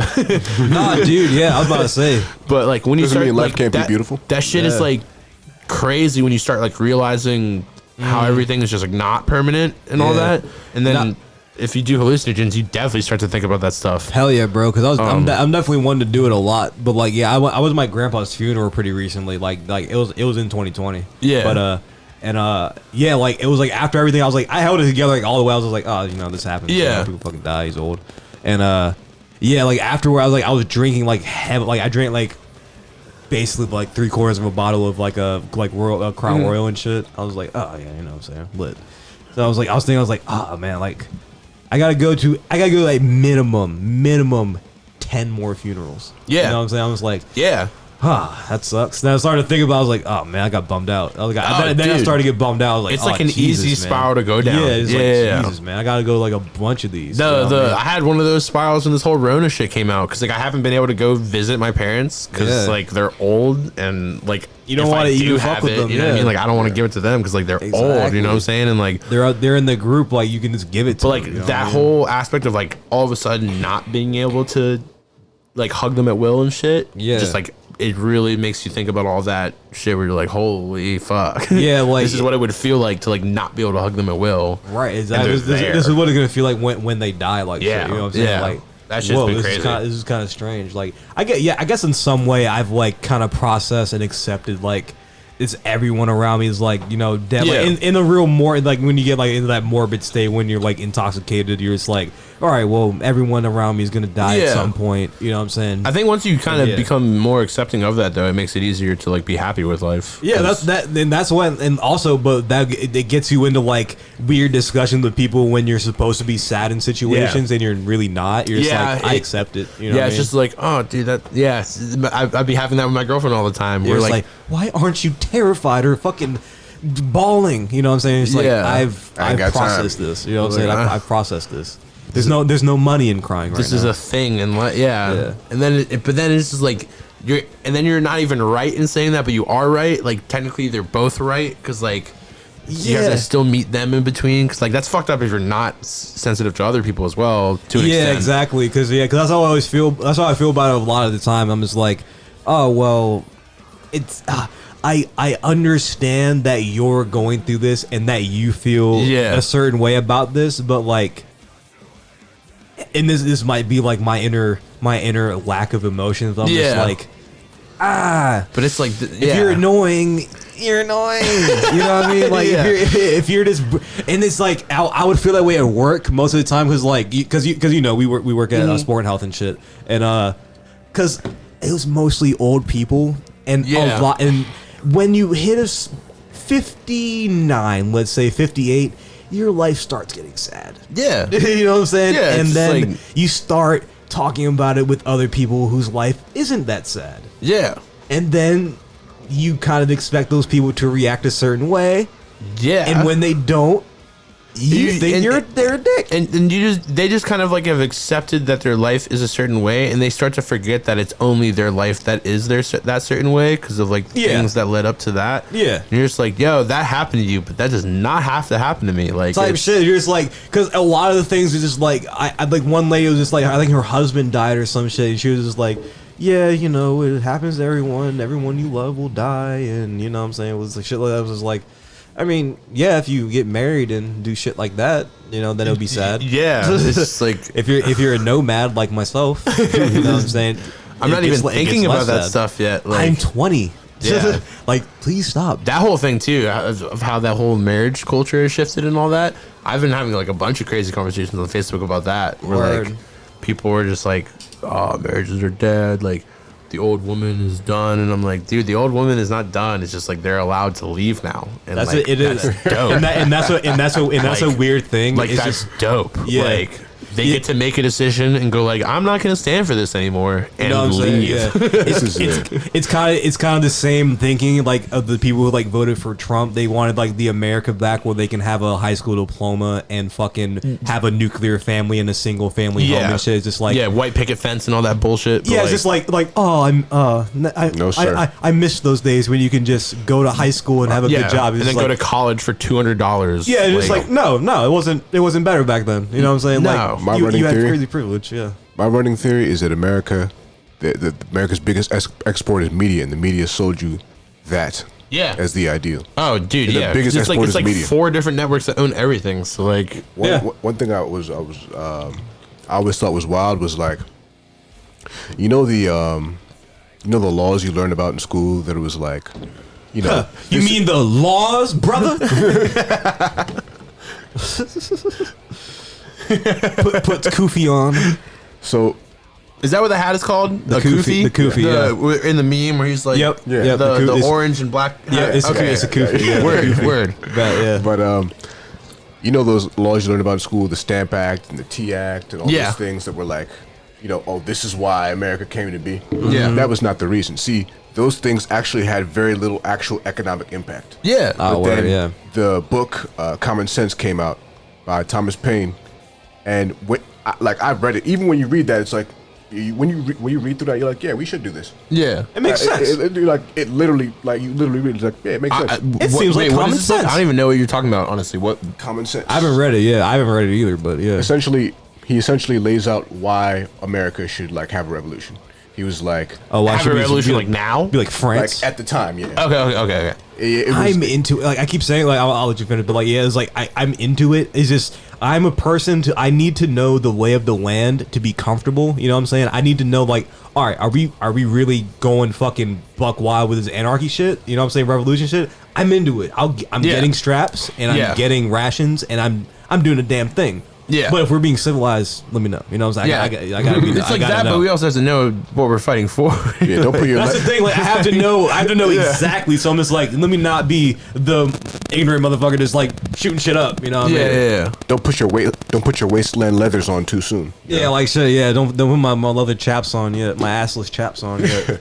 But no, what you said? Yeah, go ahead. But yeah, when you read it, basically in the book, he's like, look, here is this new continent. There's every resource we need is here. The resources to build warships and shit is here. Lit. Most countries have to export at least something, imports at least something from somewhere else. Yeah. We in this, everything is here.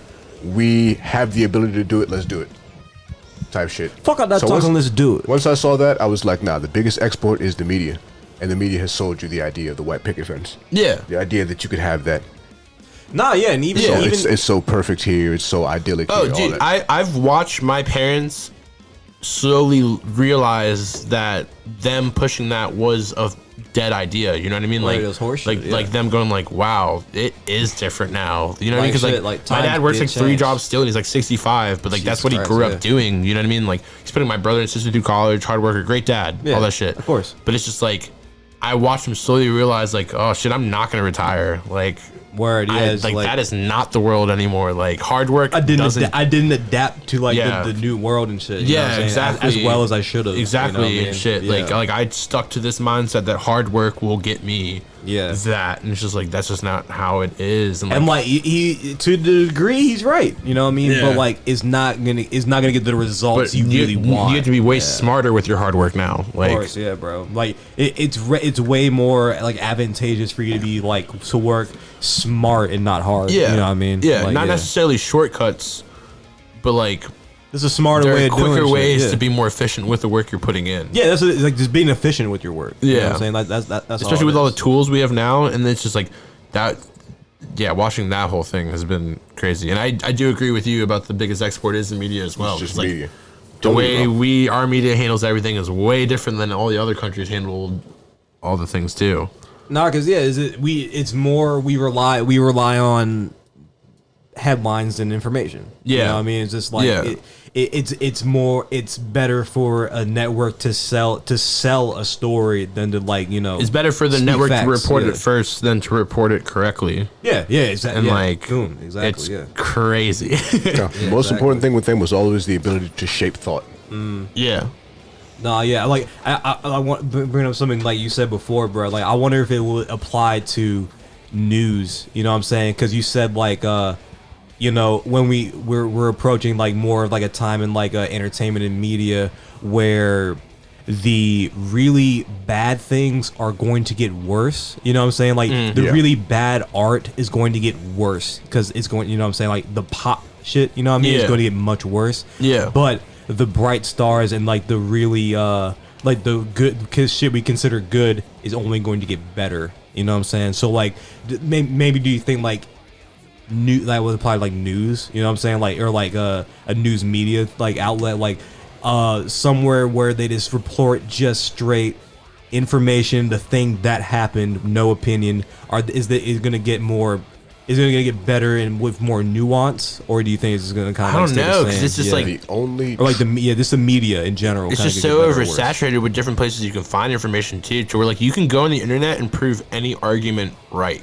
You know what I mean? You can prove flat Earth right. Yeah, technically, and it's crazy. Yeah, Like, you can pull it'll- up yeah. a source for anything Yeah. and be like, well, this is done by a smart person. It would so, make like, some semblance of sense. Yeah, you know. and like that shit drives me crazy. Like especially on Facebook, dude. Word. Motherfuckers will pull sources where I'll be like, yeah, this like Sure, like, but like you fuck, put man. sentences together, but like this isn't true.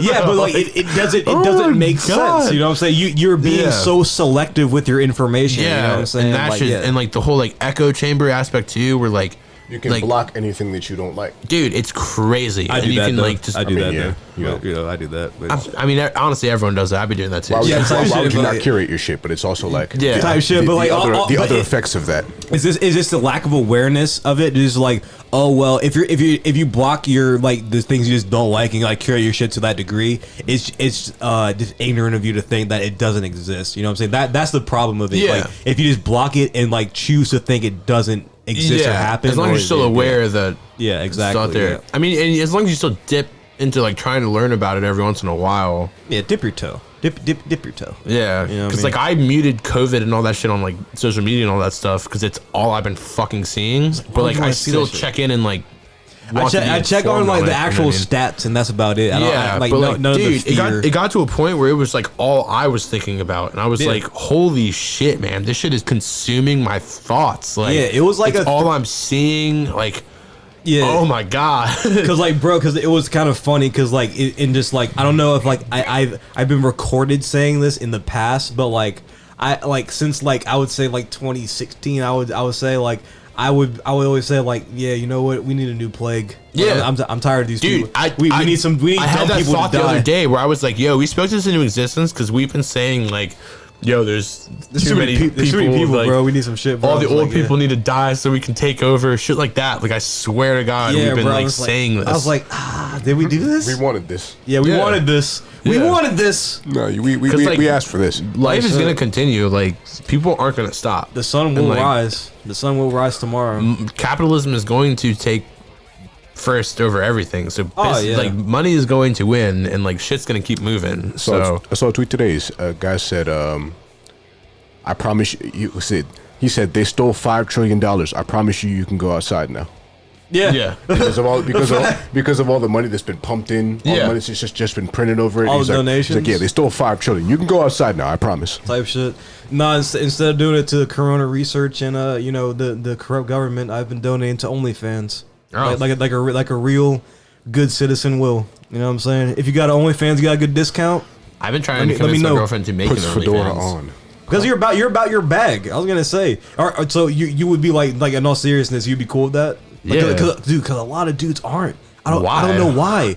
Dude, it's a bag. They're not touching her like, At all. At all. And like even then, this is like Even then, it's funny. You can laugh at them. You're just like, you know what I'm saying? You're jerking off to a bitch. I get the fuck. like you know what I mean? It's not even that. It's I don't like, know. dude, we're like she's making money. That's entertainment. Like I don't She's care. being an independent woman, dog. You It's know what I'm personal saying? preference for me. We could be cool.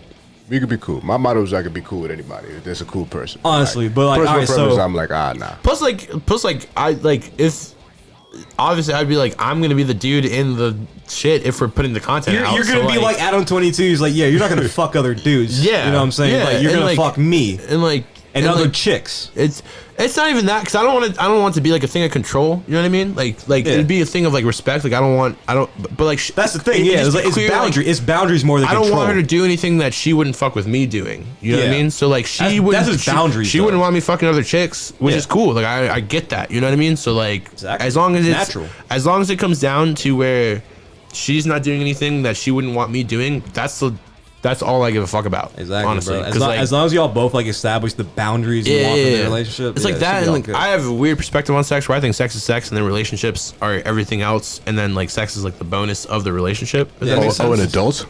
Yeah, I was about to say, oh, you're an adult. Yeah, That's crazy. exactly. And just like if it came down to where she was like, yeah, for this shit I want to be able to fuck other dudes, I was like, okay, cool, I can fuck other girls then, and like It would have to be even like that, but has like to be fair, it and, can't like- it can't be a double standard or some shit like that. Yeah. Whatever the term is like, oh well, no, you can't. Fuck yeah, with as girls. like my thing on all that is like as long as it's not double standards, as long as it's even. I don't yeah. give a shit. yeah, bro. Like I'm all for the liberation of your body and being a free spirit and all that shit. Honestly, Hell so yeah, bro. If you're bringing in the bread, yeah, what- oh, that's a plus. what am Like, I gonna say to you? Dude, You know what I mean? Because people are making bread off that shit. There are Dude. girls making $10K a month. Dude, That's it's dope. good bread.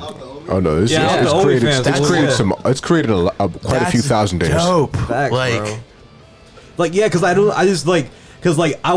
originally didn't know how to feel about it because like it was always like I would like my dad like would always like put us like, oh well, you know what I'm saying, like strippers and like porn stars shit like that is like contributing to like the I guess like degeneration of, you know what I'm saying, Yeah. the moral standard of women in, But I in our don't community. agree with It's that, like, 'cause, like- no, I mean it's the complete opposite. Like what isn't it? it Isn't just comes down more- to the new thing of like they can leave. You know what Yeah. I mean? Like it's you know, they're people and they have a choice. You know what I'm saying? Like, it's like yeah. because it's the same thing with like dude dancers and shit. You can do whatever the fuck you want. And Yeah, like, it's like it's that weird double standard to be like, it's just like, oh well, he's a and it's like he a can super fuck bit- classy, like closed up girl can be a terrible person. You know what I mean? Like that doesn't define the person. Yeah. It could be the worst, In my the worst opinion, kind of person. Yeah, and it's just like, oh no, well she's doing OnlyFans because she wants to, you know, help pay for her fucking degree.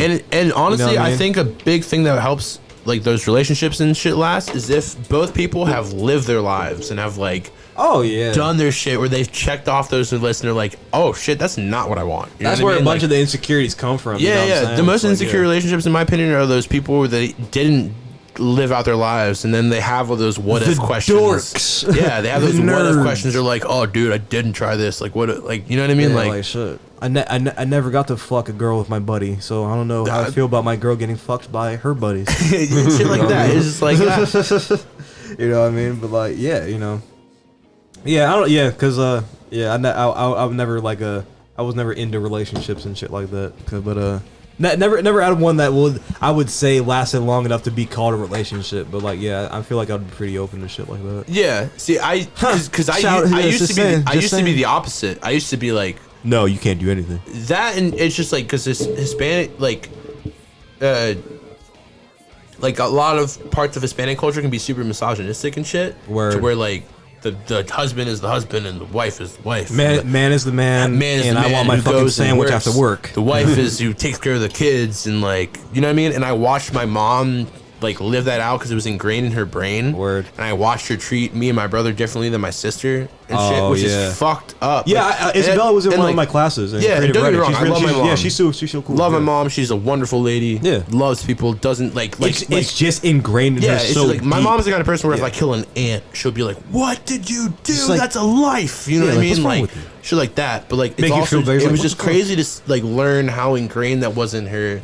Where like she thought that they were second to men and shit like that, and like she waited till marriage and all that stuff. You know what I mean? It's like all that shit, yeah. And then you're like, you live the rest of your life disappointed because you have these giant shits on pedestals that like you didn't just experience. You know what I mean? And like man. The whole like where like it almost comes into where like they oppress themselves without even realizing they're oppressing themselves, which is like just unfortunate. You know what I mean? Oh yeah, definitely, man. That's why I was like have like this like fears like that for my mom. I'm just like, yeah, like are you not fulfilling yourself the way you want? Like, are you not living your best life? Because that's all I'm just like I'm trying to do that now because I've like gotten over like I've semi gotten over like insecurities and shit in my life. I used to be riddled with them. Yeah, like so I can start like doing shit.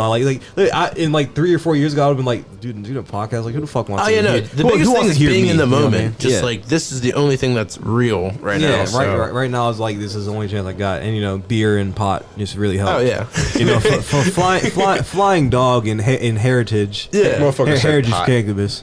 Yeah, pot. Yeah, pot. Having good friends around you going through bullshit too helps, dude. Fucking Clayton, bro. Like that's Clayton and Kevin Owens. I don't know if you know Kevin Owens or Clayton. Clayton, what's Clayton's last name? Lipscomb. I know Clayton. Yeah, because I think y'all played football for like a year. Yeah, I know Clayton. It was like your senior year. Yeah, and he came in like right then. But like bro, like I said it once, I said it again. Like he's the one like I was like in like the crazy like shell. Like I didn't want to do anything that was like too flashy. I don't want to bring too much attention to myself, shit like that. But like after I started like hanging out with them and just started smoking and shit with them and shit, I was like, oh well, I'm gonna grow my afro out and, you know, start wearing colors. You know what I mean? That's pretty much what happened to me. Especially I was like hanging out with like a bunch of white boys and shit. Oh yeah, but then I would also hang out. I had like my like Spanish and black friends over here, so then I would like switch between the two, and I was like, dude, I don't have to.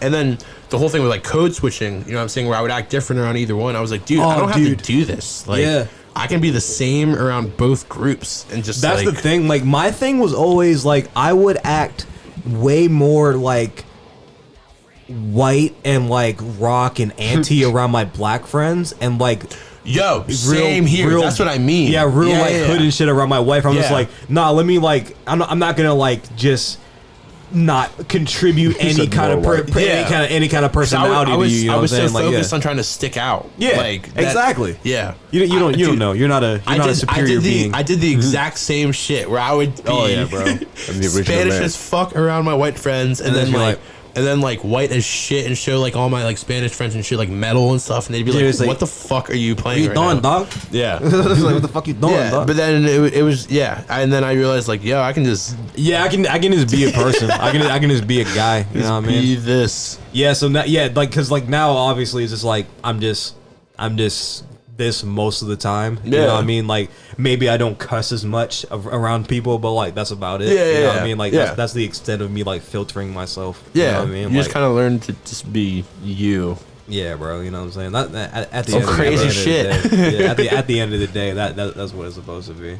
Because bro, because I remember in high school, like where I started playing football, like that was just my identity. I was just like You know, like be like athlete and shit. Oh, you're preaching to the choir. I went through some like Troy Bolton shit where I was like, dude, hell yeah, dude. I tried so hard, it just didn't work. Because like that, like my dad, that was like what me and my dad connected on was sports. Yeah, so I was like good at sports. You know what I mean? Dude, yeah, I was a dog in football. I wanted to play music. Like I didn't give a fuck about football. Like I didn't know what I wanted to do. That's the thing. But like, my dad was like he was a dog in football, and he was like a really nice, like really good coach and shit. He coached like me, like do like rec league. Same here. My dad coached me through like middle school and shit. Yeah, so I was like, all right, I guess I'm just like doing football. Yeah, that's just, like, what I knew you to do. Yeah, I was good. And like, yeah, you were nice. You were nice as shit at football. I was like, balling. You're a dog. You know what I'm saying? But like, it's just like it wasn't. I was just doing it because I just knew it was something. It was all I did. Yeah, it's all I knew. It's all I knew. Yeah.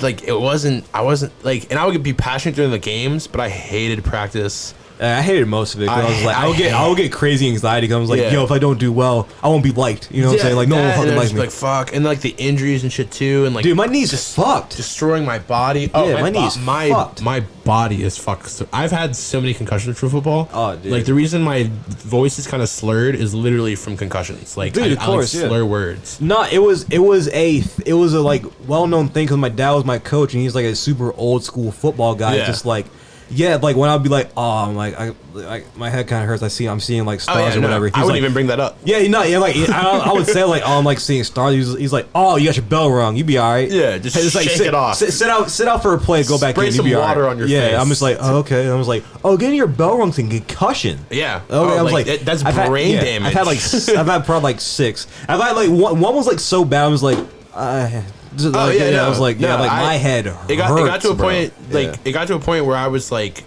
started having like bipolar symptoms. Oh man, yeah. No, I think I'm the way I am because of like head injuries. Oh, you know what I'm saying? Like, definitely. Yeah. Like anyone who like spends enough time with me can like contest. Like like the mood shifts rather quick. Oh yeah, you know what I'm saying? Like, and then the 13 Staples story. Everyone was terrified. Like Kevin, because Kevin played football with me in high school, so he was like, dude, that guy cannot be getting hit in the head like that. Like, God, well, one or two more is going to be it. Oh, number 5 was supposed to be it, and then I got 2 more after that, and then the 13 Staples shit happens. Like, nah, dog. Yeah, I was about to say. Yeah, no. Those head injuries take a toll on you, dog. They do. They do. And low key, I'm just glad, like, and like I don't know if you like can agree or disagree, but like I'm glad I had this like a shit high school coach. You know what I'm saying? Like I didn't like Kep or Carter. You know what I'm saying? You didn't like Kep? I Carter blew me. I fuck with Kep. Word. Yeah. I fuck with Kep because I saw he hung a picture of like you and Hope up like when y'all went to prom, like in his classroom. What? It was in his classroom, son. Like weird. I was like, were y'all like tight like that? Like, bro, he honestly like helped me through it because he knew I was getting arrested and shit, and like should have kicked me off the team. Damn. But like, he was just like, did you watch The Last Dance? Oh, most. Did you watch the Dennis Rodman episodes? I haven't gotten there yet. Oh yeah, so you're like Rod. Yeah, I was the Dennis Rodman of the team. You're like I'm nice. Let me do what I want and I'll show up. And then let me just go home and party and do my shit and be in this band. I'm gonna come and do like 4 sacks. I will be good during the games. Yeah. You know what I mean? And I'm gonna smoke weed before the games. And like that season, we smoked before every game. Like the team together. Like the season that we went to like the semifinals, we would.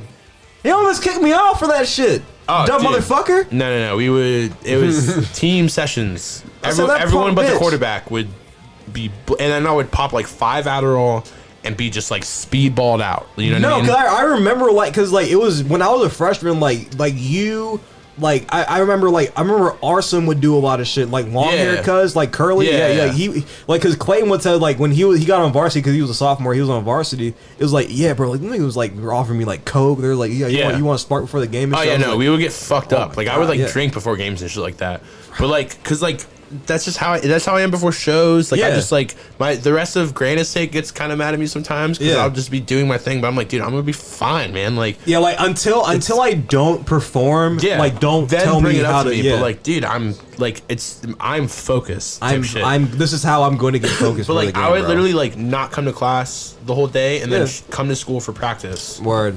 And he would just be like, dude, like you can't be doing this, blah blah blah. But then he would talk to all my teachers and be like, yo, man. Just let him do the work, and he'll turn it in, and I would turn in the work.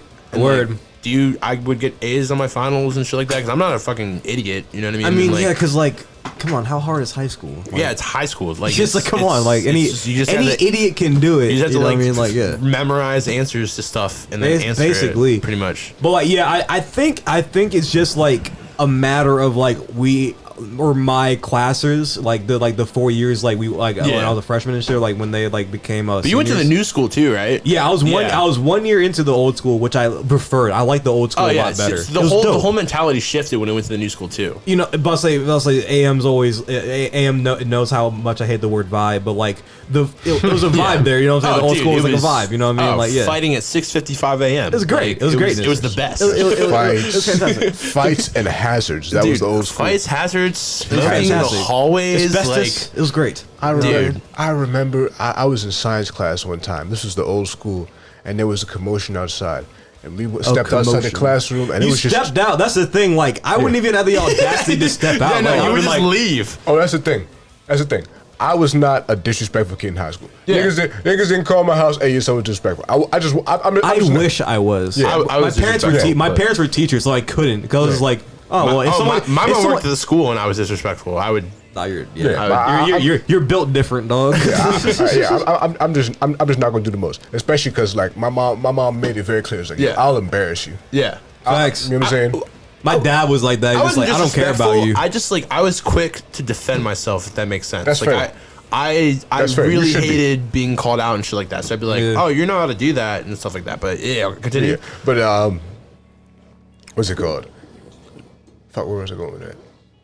Nah, you weren't a disrespectful kid, but yeah, like the old school, you would step out. I wouldn't just there was a commotion in science class. Yeah, if I hear a commotion, I'm stepping out. I'm not a disrespectful kid, but I hear a commotion. If I hear a commotion, I'll bet this up. I step outside, and it's two girls.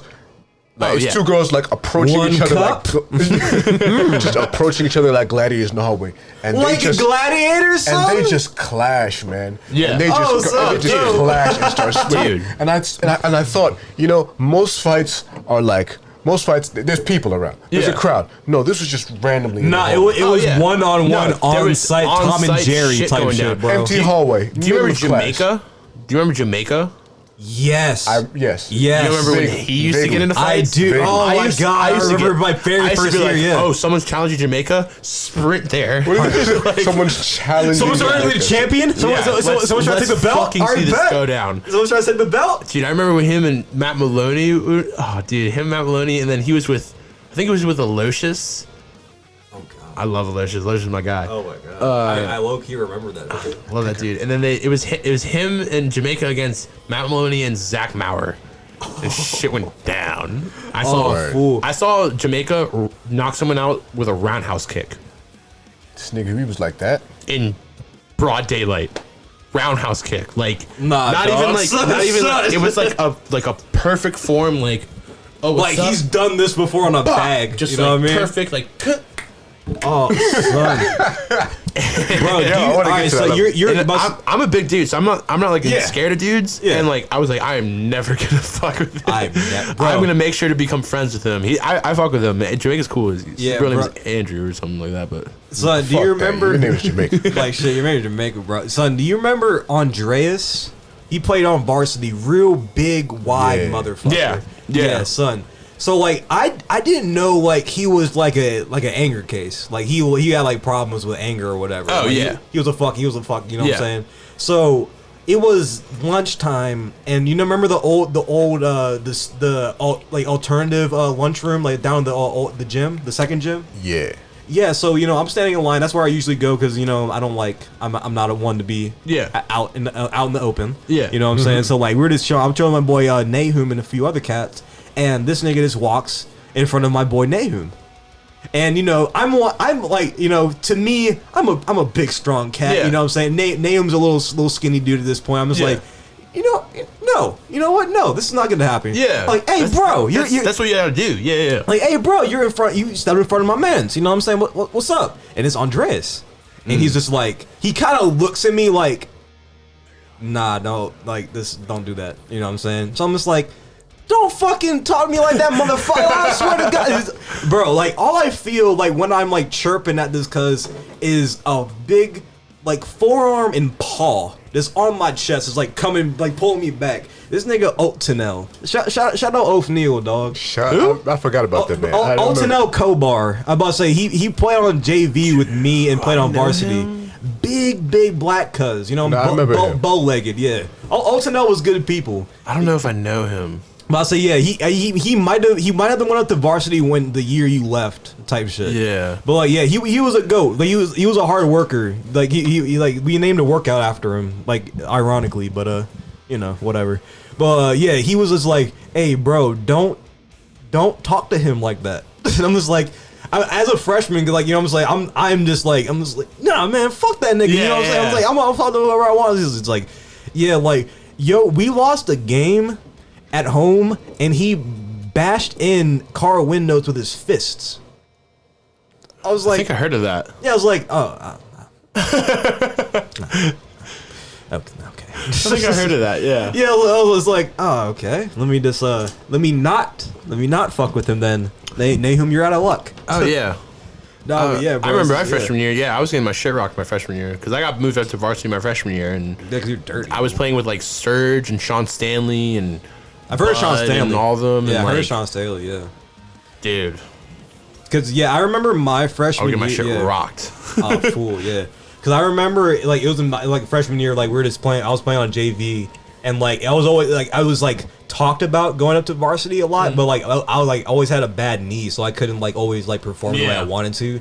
But like we played y'all like in a scrimmage, and like I was doing all right and shit. But like yeah, I pissed that nigga Arsom off apparently because I kept kind of dogging him a little bit. Yeah. Then we got like our helmets like stuck together and shit like that. Oh, I remember that. Yeah, he was just like dude, pissed. I remember that. Word, like yeah, I was like, oh man, this sucks. Like I don't want to be like called out and shit. Like this is horrible. I mean, Arson definitely would do the most all the time. But it was weird because he was like really cool, then really not. Yeah. All of a sudden, because like That's I remember, awesome. yeah, because I was like, he was like one time he was like, we were at Subway and like I was in line with him and I was like making my order. He's like, are you looking at me, bro? And like I was just like, you know, like as a freshman, I'm just like, I'm not going to be bitched. So I'm just like, Yeah. it was like, man. No, good on you. Yeah. Yeah, I was like, nah, fuck off. You know what I'm saying? Like shit like that. And like 2 days later, he like came up to me and like I said I had some food. He was like, hey, what's up, bro? I probably because I had food. It's like, hey, what's going on, man? He's definitely like an alpha male dude. I fuck with Arson though. Arson's a good guy. All together, he was cool. Like all together, our interactions was cool. Because after like the he's scrimmage, very competitive. Yeah, because after the scrimmage, he was just like, hey,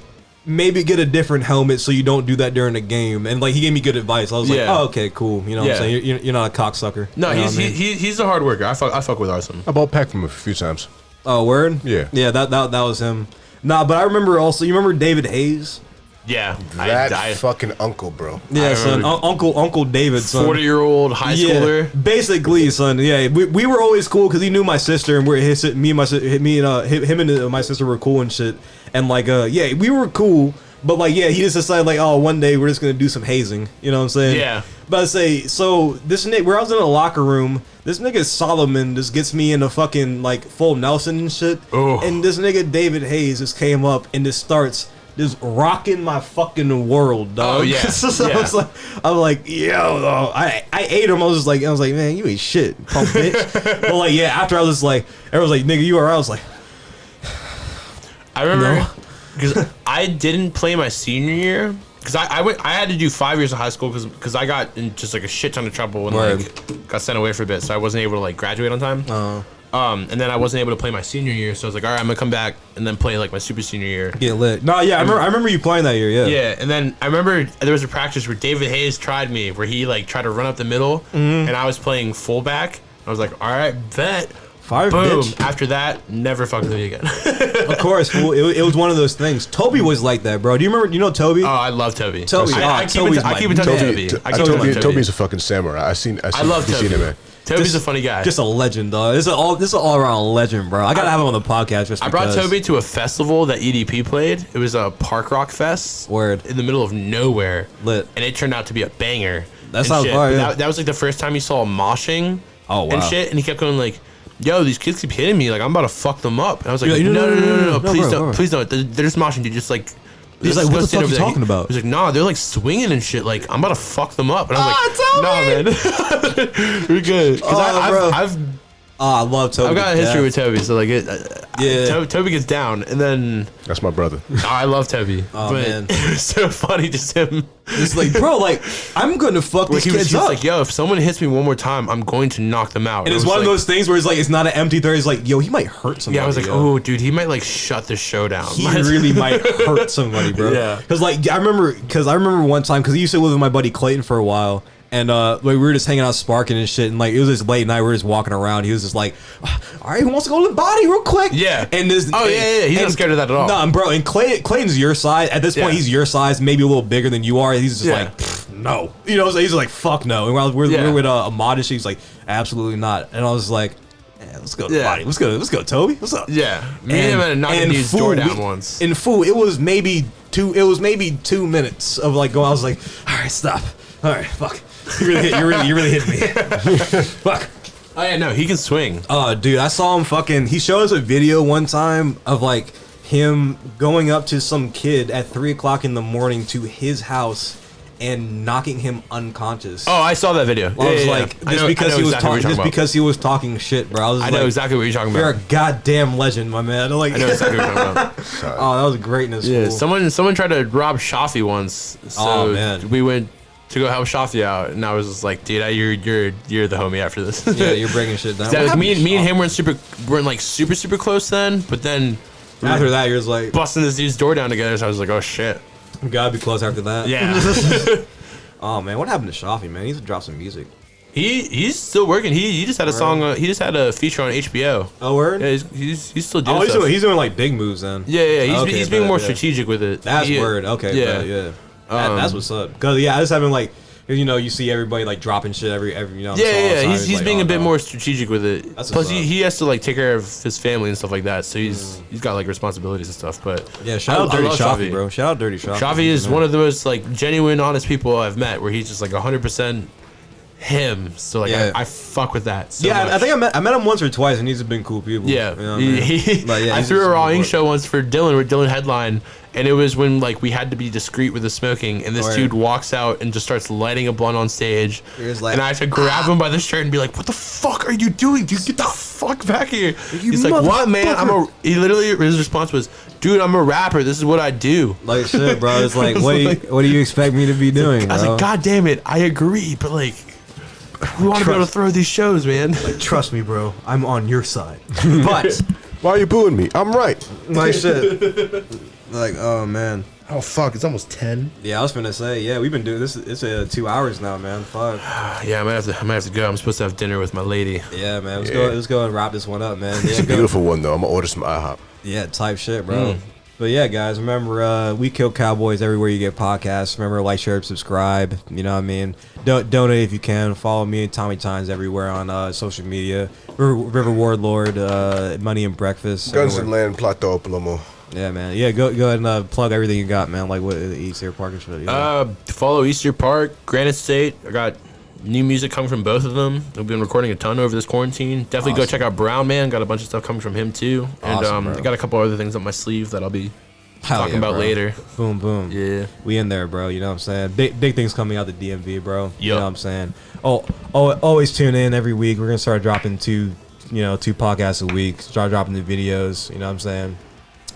Merch and all that shit, good shit's coming soon as well. You know, it's gonna be really good. We'll Kill Cowboys is on the way. We are coming for your shekels, goddammit. We're coming for your last shekel. You know what I mean? We're gonna pillage your village. I want the last crumb in your pocket. Like shit, bro. But yeah, like, share, and subscribe. Remember, buy guns and land, and stay groovy, everybody. Every last nickel.